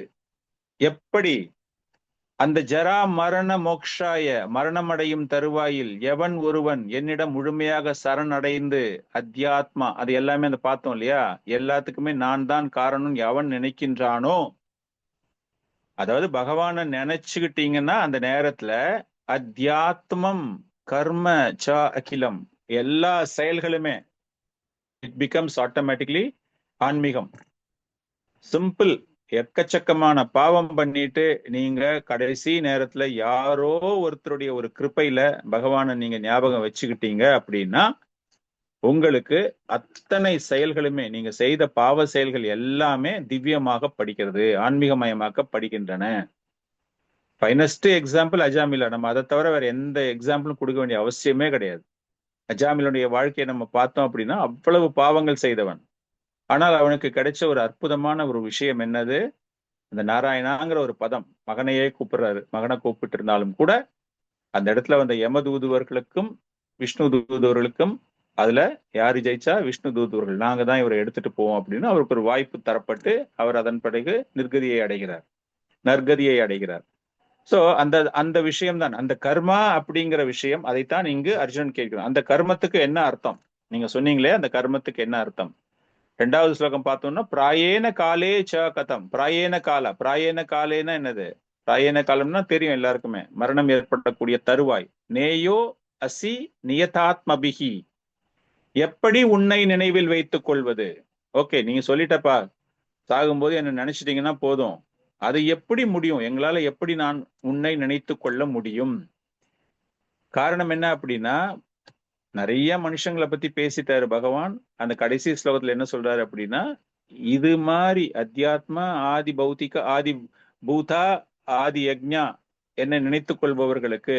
சோ அர்ஜுனுக்கு இங்க என்ன சந்தேகம் என்றால், இது எப்படி சாத்தியப்படும்? 2 ஸ்லோகத்திலுமே பார்த்தோம் அப்படின்னா ரொம்ப பகவானினுடைய ஒரு புகழை மதுசூதனா அப்படிங்கிறாரு. தேஹே அஸ்மின் மதுசூதனா 2ல. ஃபர்ஸ்ட் ஸ்லோகத்துல என்ன சொல்றாரு? அத்தியாத்மா கிம் கர்ம புருஷோத்தமா மதுசூதனா. பகவானை அந்த அளவுக்கு அந்த ஒரு உயர்ந்த மொழியில் கூப்பிட்டு he is showing himself as ignorant, அறியாமையில் இருக்கிறேன் நான் அப்படின்னு சொல்லிட்டு, அதனால அவரை புகழ்ந்து பாடி, உன் லெவலுக்கு நான் கிடையாதுப்பா, எனக்கு தயவு செஞ்சு எல்லாமே புரியற மாதிரி நீ சொல்லி கொடுக்கணும்ப்பா, எனக்கு என்னுடைய சந்தேகங்கள் எல்லாத்தையுமே நிவர்த்தி பண்ண வேண்டும் அப்படிங்கிற ஒரு விஷயம். 2வது ஸ்லோகத்துல நம்ம குறிப்பா பார்த்தோம் அப்படின்னா குலசேகரருடைய பிரார்த்தனைகள் அங்கு கொடுக்கப்பட்டிருக்கிறது. குலசேகரர் என்ன சொல்றாரு? மரண காலத்தில் பகவான் இங்க என்ன சொல்றாரு? மரண காலத்தில் என்னை எவன் ஒருவன் நினைத்து கொண்டிருக்கிறானோ அப்படிங்கிற ஒரு விஷயத்த சொல்லியிருக்காரு இல்லையா? ஆனால் குலசேகரன் எழுதும்போது அந்த prayers which is mention in the purport, அவர் என்ன சொல்றாரு அப்படின்னா, எனக்கு ரொம்ப ரொம்ப கஷ்டம். எது கஷ்டம்? அந்த மாதிரி ஒரு வயதான காலத்துல எனக்கு உடம்பு எப்படி இருக்குன்னு தெரியாது. அந்த நிலையில் நான் பகவானை மனதில் நினைப்பது என்பது மிகவும் கடினம். அதனால நான் ரொம்ப ஆரோக்கியமாக இருக்கும் பொழுதே அது எப்படின்னா, அதற்கு ஒரு அற்புதமான ஒரு உதாரணத்தை கொடுக்கிறார். அன்னப்பறவை தாமரை தண்டின் அடியில் உள்ள தேனை குடிப்பதற்காக அது என்ன பண்ணுமா, தண்ணி அடியில போகுமா. அது தண்ணி அடியில போகும்போது என்ன ஆகும்? மூச்சு வாங்கும் நம்ம இல்லையா? ஆனாலும் தொடர்ந்து அதை போயிட்டு அந்த தண்டு எங்க இருந்து அந்த தாமரை தண்டு வருகிறதோ அந்த இடம் வரைக்கும் போயிட்டு, அப்படின்னா முழுமையாக மூழ்கி இருக்கிறது, நீரில் மூழ்கி இருக்கிறது. எதற்காக? அந்த சுவையை எடுப்பதற்காக. அந்த மாதிரி மூழ்கி இருக்கும் பொழுது வேற எந்த கவனமுமே இருக்காதான் அதுக்கு, அந்த அன்னப்பறவைக்கு. சோ அதுதான் இங்கு பயன்படுத்தப்படுகிறது. அது போல பக்தியில் நான் முழுமையாக மூழ்கி இருக்கும்போது, எப்போ அது என்னால முடியும்? ஆரோக்கியமாக இருக்கும் பொழுதுதான் முடியும். இப்ப நம்மளே தோராயமா பார்க்கலாம், நல்ல ஒரு யங்கா இருக்கிற ஒரு டிவோட்டி, நல்ல ஒரு வயசான டிவோட்டின்னு பார்க்கும்போது 2 பேருடைய இன்வால்மெண்ட்ல பார்க்கும்பொழுது கொஞ்சம் கம்மியா இருக்கும். காரணம் என்ன அப்படின்னா, நம்மளுடைய ஆரோக்கியம் நமக்கு அந்த அளவுக்கு நம்மளுக்கு சாதகமாக இருக்காது பக்தியை முழுமையாக பண்ணணும் அப்படிங்கிறதுக்காக. அதனாலதான் நம்ம இயக்கத்துல பாத்தீங்க அப்படின்னா ஒரு மாதிரி கஷ்டமான சேவகம் எல்லாமே நம்ம ஒரு யூத்தா பார்த்து அவங்களை கொஞ்சம் நல்லா டெவலப் பண்ணி மோட்டிவேட் பண்ணி அவங்களை அந்த மாதிரிலாம் கொடுக்கறதுக்கு வைக்கிறோம். அது போல இங்க என்ன சொல்றாருன்னா குலசேகரன், அந்த மாதிரி ஒரு லெவல்ல நான் நிச்சயமா உங்களை நினைக்க முடியுமான்னு தெரியாது. இந்த அன்னப்பறவை எப்படி முழுகி அந்த நீரில் உள்ள அந்த தண்டினுடைய தேனை சுவைக்க பார்க்கும் பொழுது அதை சுத்தி நடந்து கொண்டிருக்கிற எதை பத்தியுமே கவலைப்படாம அந்த ஒரே பணியில் இருப்பது போல, நாங்கள் இப்பொழுது ஆரோக்கியமாக இருக்கும் பொழுது வேறு எந்த சிந்தனையும் இல்லாமல், எங்களுடைய மனம் எந்த விதமான கலங்கமும் அடையாமல் பக்தியில் முழுமையாக இருக்கும் பொழுது, அந்த நேரத்தில் எனக்கு மரணத்தை கொடு. அப்பதான் ஒன்ன எங்களால நினைக்க முடியும். நினைக்க கூட இல்ல, நாங்க அந்த பக்தியில இருந்துகிட்டு இருக்கோம். இப்போ நாங்க அந்த செயல்ல செஞ்சுக்கிட்டு இருக்கோம். அந்த பக்தி தொண்டுல நாங்க எங்களை முழுமையா ஈடுபடுத்தி கொண்டிருக்கும் பொழுது ஆட்டோமேட்டிக்கா எங்களுக்கு மரணம் ஏற்படும் பொழுது, அதனால it is very very difficult அப்படிங்கிற மாதிரி காட்டுறாரு. அதைத்தான் இங்க அர்ஜுனன் கேட்கிறான் பகவானிடம், எப்படி எனக்கு சாத்தியமாகும், தயவு செய்து விளக்கவும் அப்படிங்கிற ஒரு விஷயம் தான் இந்த ஸ்லோகத்துல பார்க்கப்படுகிறது. அந்த ஒரு புரிதலோடு அடுத்த ஸ்லோகத்துக்கு நம்ம போறோம். இந்த அடுத்த ஸ்லோகம் அப்படிங்கிறது பகவான் பதிலளிக்க துவங்குகிறார். பகவான் அர்ஜுனன் கேட்ட இந்த கேள்விகளுக்கு அவர் என்ன சொல்ல போறாரு அப்படின்னா, 4வது ஸ்லோகம் வரைக்கும் 3, 4 ரெண்டுமே பகவானினுடைய பதில்கள் தான். 3வது ஸ்ரீ பகவானுவாச்ச அக்ஷரம் பிரம்ம பரமம் ஸ்வபாவோ அத்யாத்மம் உஷ்யதே பூத பாவோத்பாவகரோ விசர்க கர்ம சமக்னிதாக. மாலினி மாதா, தினகரன் பிரபு ஸ்லோகம் படிங்க, மாலினி மாதாஜி டிரான்ஸ்லேஷன் படிங்க. ஹரே கிருஷ்ண. ஹரே கிருஷ்ண பிரபு. ஸ்ரீ பகவானுவாச்ச அக்ஷரம் பரமம் பரமாத்ம பரமம் விஸ்வாபதயதே தத்யாத்தம் உச்சந்ததே பூதபாவவேத பவகாரோ விஸ்வகர்ம கர்ம சாஜிதோ. ஹரே கிருஷ்ண. புருஷோத்தமரான முழுமுதல் கடவுள் கூறினார், அழிவற்ற உன்னதமான உயிர்வாழி பிரம்மன் என்றும் அதன் நித்தியமான இயற்கை அத்தியாத்மா என்றும் அழைக்கப்படுகிறது. ஜீவாத்மாவின் ஜட உடலை வளர்க்கும் செயல்கள் கர்மா, பலநோக்கு செயல்கள் என்றும் அழைக்கப்படுகின்றன. ஹரே கிருஷ்ணா. சோ அர்ஜுனன் கேட்ட கேள்விகளுக்கு பதில் தரப்போறார். அர்ஜுனன் கேட்ட கேள்விகள் என்னென்ன கேள்விகள் கேட்கிறாரு? இந்த ஃபர்ஸ்ட் 2 ஸ்லோகத்துல என்ன, பிரம்மன் என்றால் என்ன, அத்தியாத்மா அப்படின்னா நம்மளுடைய உடல் செயல்பாடு, பௌதிக உடல்பாடு, அதை பற்றி. கர்மா அப்படின்னா என்னது, கர்மாவை பத்தி பேசுறாரு இல்லையா அவரு. இந்த குழப்பம் வருவதற்கு காரணம் என்ன அப்படின்னா, அந்த கர்மா அப்படிங்கிறது என்னது, அது வந்து பௌதீக செயல்களா, பலன் நோக்கு செயல்களில் நான் ஈடுபடுவது கர்மாவா, அல்லது ஆன்மீக செயல்களில் ஈடுபடுவது கர்மாவா அப்படிங்கிற ஒரு சந்தேகம். ஆதிபூதா என்றால் என்ன, இந்த பௌதீக இயற்கையினுடைய சிருஷ்டி, அதை பற்றி புரிந்து கொள்ள வேண்டும். ஆதி தெய்வா என்றால் என்ன, எந்த உபதேவர்களை நீங்கள் கூறுகிறீர்கள். ஆதி தெய்வா அப்படின்னா 33 கோடி இல்லையா, அந்த 33 கோடி தேவர்களை நீ யார கூறுகிறாய்? இல்லைன்னா விஸ்வரூபம் நீ காமிச்சியே, அந்த விஸ்வரூபத்தை நீ எனக்கு அதை பத்தி நீ பேசுறியா? ஆதி தெய்வம், ஆதி அப்படின்னா ஆதி புராணமானது இல்ல, தெய்வம் விஸ்வரூபம், அதுல இருந்து எல்லாம் வருது. ஒருவேளை நீ அந்த ஆதி ரூபம்னு அந்த விஸ்வரூபத்தை சொன்னியா அப்படிங்கிற ஒரு விஷயம். ஆதி யக்ஞா அப்படின்னா பகவான் கிருஷ்ணர் ஆதி யக்ஞனா, உங்களுக்குத்தான் நாங்க எல்லா விதமான யாகங்களை செய்யணுமா, இல்லையா தேவர்களுக்கு செய்யற யக்ஞாவை பத்தி நீங்க சொல்றீங்களா? யாருக்கு பண்ணணும், எந்த பகவானுக்கு, எந்த கடவுளுக்கு பண்ணணும் அப்படிங்கிற ஒரு விஷயம், அந்த ஒரு குழப்பம். இதெல்லாமே கேட்டுட்டு மரண தருவாயில் எப்படி உண்மை நாங்கள் மனதில் நிலை வைத்துக் கொண்டிருப்பது.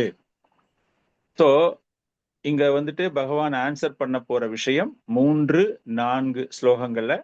அவர் 3-4 ஸ்லோகங்கள்ல அவர் கொடுக்கக்கூடிய விஷயங்கள் என்ன அப்படின்னா, ஒரு சம்மரியா நான் கொடுக்குறேன் உங்களுக்கு. அவர் கொடுக்கக்கூடிய ஆன்சர் 3-4 அவர் என்ன சொல்ல போறாருன்னா, பிரம்மன் என்பது அழியாத ஒரு ஆற்றல், அத்தியாத்மா அப்படிங்கிறது ஜீவராசிகள், அத்தியாத்மா. கர்மா என்பது நம்ம செய்யக்கூடிய இந்த பௌதீக வாழ்க்கையில் செய்யக்கூடிய ஒவ்வொரு செயல்களுக்கும் ஏற்ப நடைபெறும் ரியாக்ஷன், பலன்கள். ஆதிபூதா என்பது மாறிக்கொண்டே இருக்கக்கூடிய இயற்கை. தேவ வழிபாடு, பிரபஞ்சங்கள், கோள்கள் வழிபாடு, ஆதி தேவதா, அது எல்லாத்துக்கும் மேல பகவானினுடைய விஸ்வரூபம்.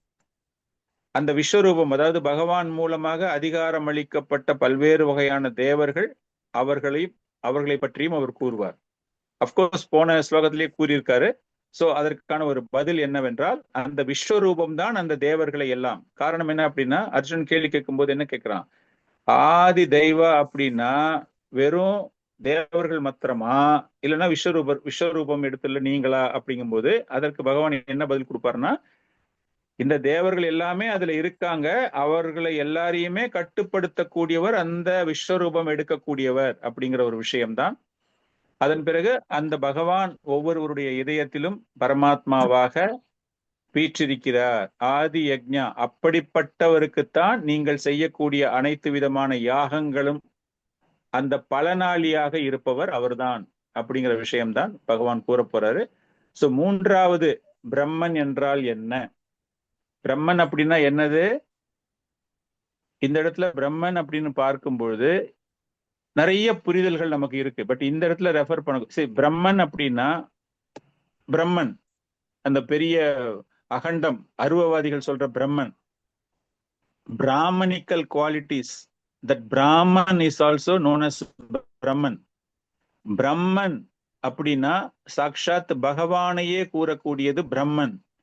இந்த இடத்துல பகவான் என்ன சொல்றாரு அப்படின்னா, எல்லா ஜீவராசிகளும் பிரம்மன் என்றுதான் அழைக்கப்படுகிறார்கள். காரணம் அப்படின்னா அந்த பரபிரம்மன், பரபிரம்மன்னா என்னது, மேல இல்லையா, அந்த பரபிரம்மனினுடைய ஒரு சில அம்சங்கள், அச்சிந்திய பேத அபேத தத்துவம் நம்ம சொல்றோம் இல்லையா, ஒரு சில குணங்கள், ஒரு சில நலன்கள், கேரக்டரிஸ்டிக்ஸ், குவாலிட்டிஸ், அது எல்லாமே இருக்கக்கூடிய ஜீவராசிகள் பிரம்மன் என்று அழைக்கப்படுகிறார்கள்.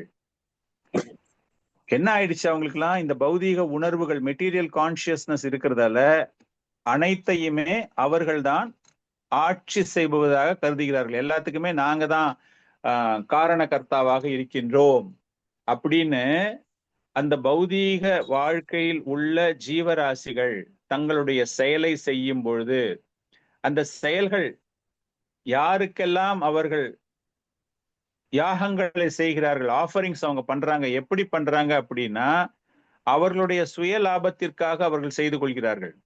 அவங்க செய்யக்கூடிய விஷயங்கள் எல்லாமே எப்படி ஆயிடுச்சு அப்படின்னா, எல்லாமே அவங்களுடைய பலனுக்காக செய்கிறார்கள். அப்படி செய்யும் பொழுது என்ன ஆகுது, ஒரு நம்பிக்கை அவர்களிடம் இருக்கிறது இல்லையா, அதெல்லாம் நம்ம செய்யணும் அப்படிங்கும்போது ஒரு நம்பிக்கையில் அவர்கள் செய்யும் பொழுது அவர்கள் உயர்ந்த கோள்களை அடைய வேண்டும் என்ற நம்பிக்கையில் செய்கிறார்கள். சோ இதைத்தான் பஞ்ச அக்னி வித்யா அப்படின்னு சாஸ்திரங்களில் கூறப்படுகிறது. பஞ்ச அக்னி வித்யா அப்படின்னா the type of offerings, the results happening because of the offerings. அந்த ரிசல்ட், அந்த காம்பினேஷன், அது ஃபுல்லா சேர்ந்தது. இது வேற ஒண்ணுமே கிடையாது, ரொம்ப சிம்பிள். எப்படி ஒரு ஜீவராசிகள் தோன்றுகின்றன, காரணம் என்ன அப்படின்னா பிரம்மனை பத்தி விளக்கம் கொடுத்து கொண்டிருக்கிறார் பகவான். பிரம்மன் அப்படிங்கும் போதே ஜீவராசிகள் கிளீனா சொல்லிட்டாரு. அந்த ஜீவராசிகள் எப்படி வருகின்றன அப்படிங்கிற ஒரு விஷயத்தை சொல்லும் போது, அந்த ஜீவராசிகள் அந்த நம்பிக்கை, பகவானின் மீது உள்ள ஒரு நம்பிக்கையின் மீது, இந்த பிரம்மன் அப்படிங்கிறது ஒரு சுழற்சியாக சொல்கிறார் பகவான். இந்த பிறப்பு இறப்பு சுழற்சி வந்துகிட்டே இருக்குல்ல, அந்த சுழற்சியை பத்தி பேசும்போது அது எப்படி அந்த பிரம்மன், அந்த ஜீவராசிகள் மீண்டும் மீண்டும் வந்து கொண்டே இருக்கின்றன அப்படிங்கிற ஒரு விஷயத்தை பார்க்கும்போது, அவர்களுடைய நம்பிக்கையில் அவர்கள் பிரார்த்தனை செய்யும் போது உயர்கோள்களை சென்று அடைய வேண்டும் அப்படின்னு அவங்க பிரார்த்தனை செய்யும் பொழுது, அனுபவிக்க வேண்டும், சந்திரன்ல போய் நான் இருக்கணும், இந்திரன்ல போய் இருக்கணும், சொர்க்கத்துல போய் நான் இருக்கணும் அப்படின்னு அவங்க அனுபவிக்கும் பொழுது, அந்த புண்ணியங்கள் எல்லாம் முடிந்த பிறகு என்ன ஆயிடுது அப்படின்னா, ஒரு கரும்பு சக்கைய சாரெல்லாம் பிழிஞ்சு எடுத்துட்டு வானத்துல இருந்து நீங்க சக்கைய தூக்கி போட்டீங்கன்னா எப்படி கீழே வந்து விழுமோ, அது போல அந்த ஜீவராசிகள் எல்லாத்தையும் அனுபவித்த பிறகு அவர்கள் அங்கிருந்து தூக்கி எறியப்படுவார்கள். எது? ஆத்மா. அந்த பர்டிகுலர் ஆத்மாவை தூக்கி எறியும் பொழுது அது மேகத்தில் வந்து கலக்கிறது. அங்கிருந்து வந்த உடனே டைரக்டா அது கீழே வராது. மேகத்துல வந்து இருக்கும்போது அந்த மேகம் மழையாக மாறும்போது அந்த மழை நீருடன், நல்லா கவனிச்சுக்கோங்க, எப்படி வந்து சைக்கிளிக் ஆஃப் பர்த் டெத்ல எப்படி people are again reappearing after the heavenly planets, அவங்களுடைய பயஸ் கிரெடிட் முடிஞ்ச உடனே அப்படிங்கிறது ரொம்ப அற்புதமாக விளக்கப்படுகிறது. அந்த மாதிரி அவங்க தூக்கி போடும்பொழுது அந்த மேகத்தில் மழை நீராக அந்த ஆத்மாவானது நிலத்தை வந்து அடைகிறது. அந்த நிலத்தை வந்து அடையும் பொழுது அந்த நிலம், அது எது மேலெல்லாம் வந்து விழுதோ அந்த பயிர்கள், ஃபார் எக்ஸாம்பிள் நீங்க வந்து நெல் பயிர் நடக்குது, அந்த மழை பெய்யுது, அந்த நெல் பயிரில் அந்த நெல் விதையாக அந்த ஆத்மாவானது அந்த நெல் விதைக்குள் நுழைகிறது. இன்னும் ஒரு சில ஆச்சாரியர்கள் என்ன சொல்றாங்க அப்படின்னா, அந்த நெல்லை வந்துட்டு பதம் பண்ணும் பொழுது அந்த நெல், ஒரு சில நெல் என்ன ஆயிடுமா அப்படியே கீழேயே கிடக்குமா, அந்த ஆத்மா அந்த நெல்லோடயே இருக்கும் அப்படியே. அப்ப அந்த நேரத்துல அந்த ஆடு மாடு பசுக்கள்லாம் நடந்து வரும்போது அந்த பசுவினுடைய காலில் அது சிக்கி கொள்ளுமாம். சிக்கிடுச்சு அப்படின்னா அந்த ஆத்மாக்கு திரும்ப எப்போ லைஃப் கிடைக்கும் அப்படின்னா it will take a longer duration. காரணம் என்ன அப்படின்னா, அந்த அரிசி, அந்த நெல்லில் உள்ள அரிசி எவன் ஒருவன் எடுத்து எவன் சாப்பிடுகிறானோ அவனுடைய விந்துவில் அது கலந்து, ஓகே, அந்த விந்துவில் கலந்து அதன் பிறகு ஒரு பெண்ணோடு அவன் சங்கமிக்கும் போது, கர்ப்பம் தரிக்கும் பொழுது அந்த விந்துவிலிருந்து அந்த ஆத்மா ஒரு குழந்தையாக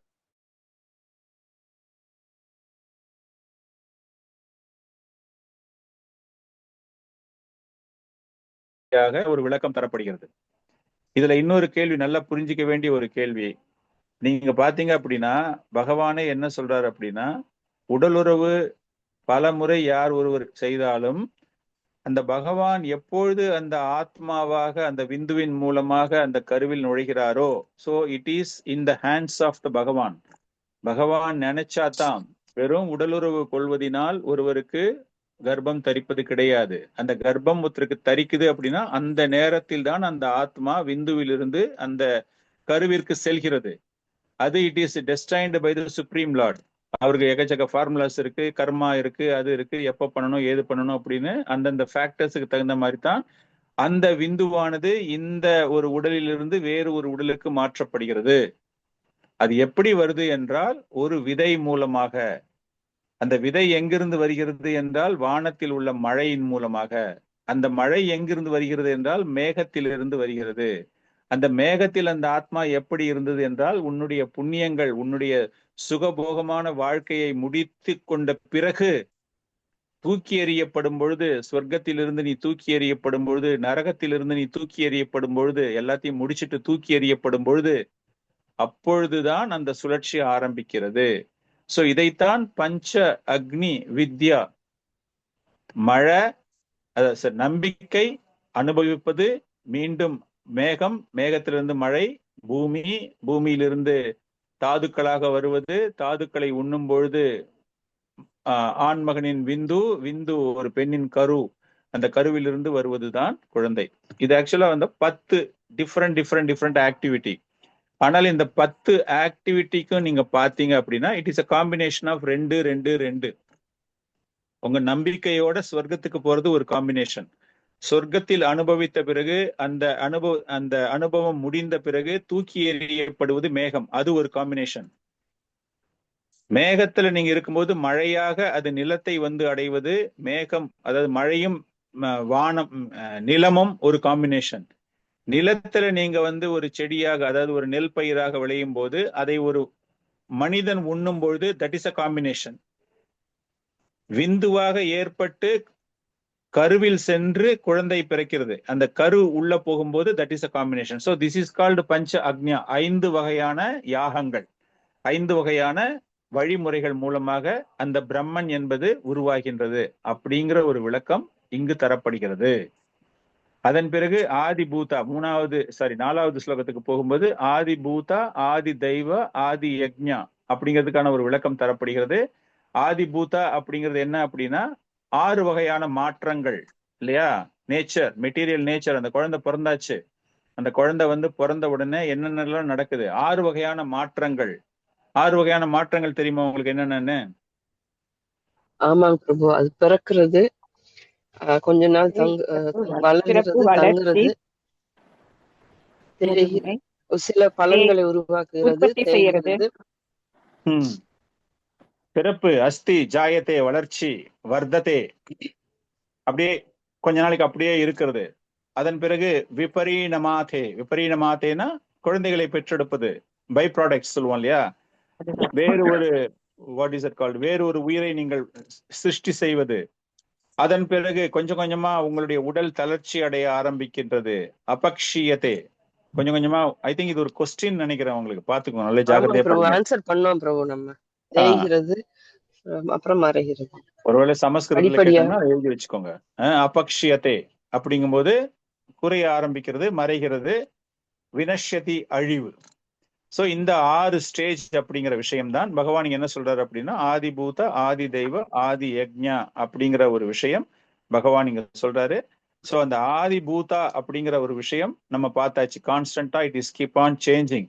ஆதி தெய்வதா அப்படிங்கும்போது பகவானினுடைய விஸ்வரூபம், அதுல வந்து எல்லாமே அடங்கி இருக்கிறது. பகவானினுடைய ஒரு விஸ்வரூபம் அப்படின்னு பார்க்கும்போது அவருடைய கால்கள் கீழே உள்ள நரகலோகங்கள், கீழில் உள்ள 14 லோகங்களை பார்க்கும்போது கீழே இருக்கிற லோகங்கள், மகாதல, ரசாதல, சூத்தல, அப்புறமா பாதாளம், லாஸ்ட் இஸ் அ பாதாளம் இல்லையா, அந்த பாதாள லோகம். அதன் பிறகு அவருடைய தலை அப்படின்னு பார்க்கும்போது மகர லோக, சத்திய லோகம். அவருடைய கண்கள் அப்படின்னு பார்க்கும்போது பகவானினுடைய கண்கள் சூரியன், சந்திரன், அந்த 2 கண்கள். அது ஆதி தெய்வதா, அவருடைய முழுமையான ஒரு ஃபார்ம், விஸ்வரூப ஃபார்மை பத்தி அவர் பேசுறாரு. ஆதி யக்ஞா அப்படிங்கும்போது அவர் பரமாத்மாவாக ஒவ்வொரு செயல்களையும் பார்த்து கொண்டிருக்கிறார், எல்லா செயல்களையும் அவர் பார்த்து கொண்டிருக்கிறார். ஒவ்வொரு தனிப்பட்ட ஆத்மாக்களுக்கும் அவர் முழு சுதந்திரத்தை கொடுத்து அவர்கள் செய்யக்கூடிய விஷயங்களை அவர் பார்த்து கொண்டிருக்கிறார். ஸோ இதுதான் இந்த 4 ஸ்லோகங்கள் நம்ம பார்த்தது. ஸோ நம்ம இதோட இன்னைக்கு கிளாஸ் நிறுத்திக்கலாம். நாளைக்கு கிளாஸ்ல 5 to 8 ரிமெம்பரிங் கிருஷ்ணா அது நான் வந்து முடிச்சிடுறேன். அதுக்கப்புறமா நீங்க எல்லாருமே இண்டிவிஜுவலா நீங்க வந்து ப்ரெசென்ட் பண்ணணும். நீங்க 8.5 8.88 வரைக்கும் நம்ம கொஞ்ச நாளைக்கு பார்த்துட்டு, ஃபர்ஸ்ட் நாளைக்கு சாயங்காலம் கிளாஸ்ல கொஞ்சம் பார்த்துட்டு அதன் பிறகு உங்களுடைய ப்ரெசன்டேஷன். ஸோ இன்னைக்கு வகுப்பு நம்ம இதோட நிறுத்திக்கிறோம். ஏதாச்சும் உங்களுக்கு டவுட்ஸ் இருந்தது அப்படின்னா நீங்க கேட்கலாம்.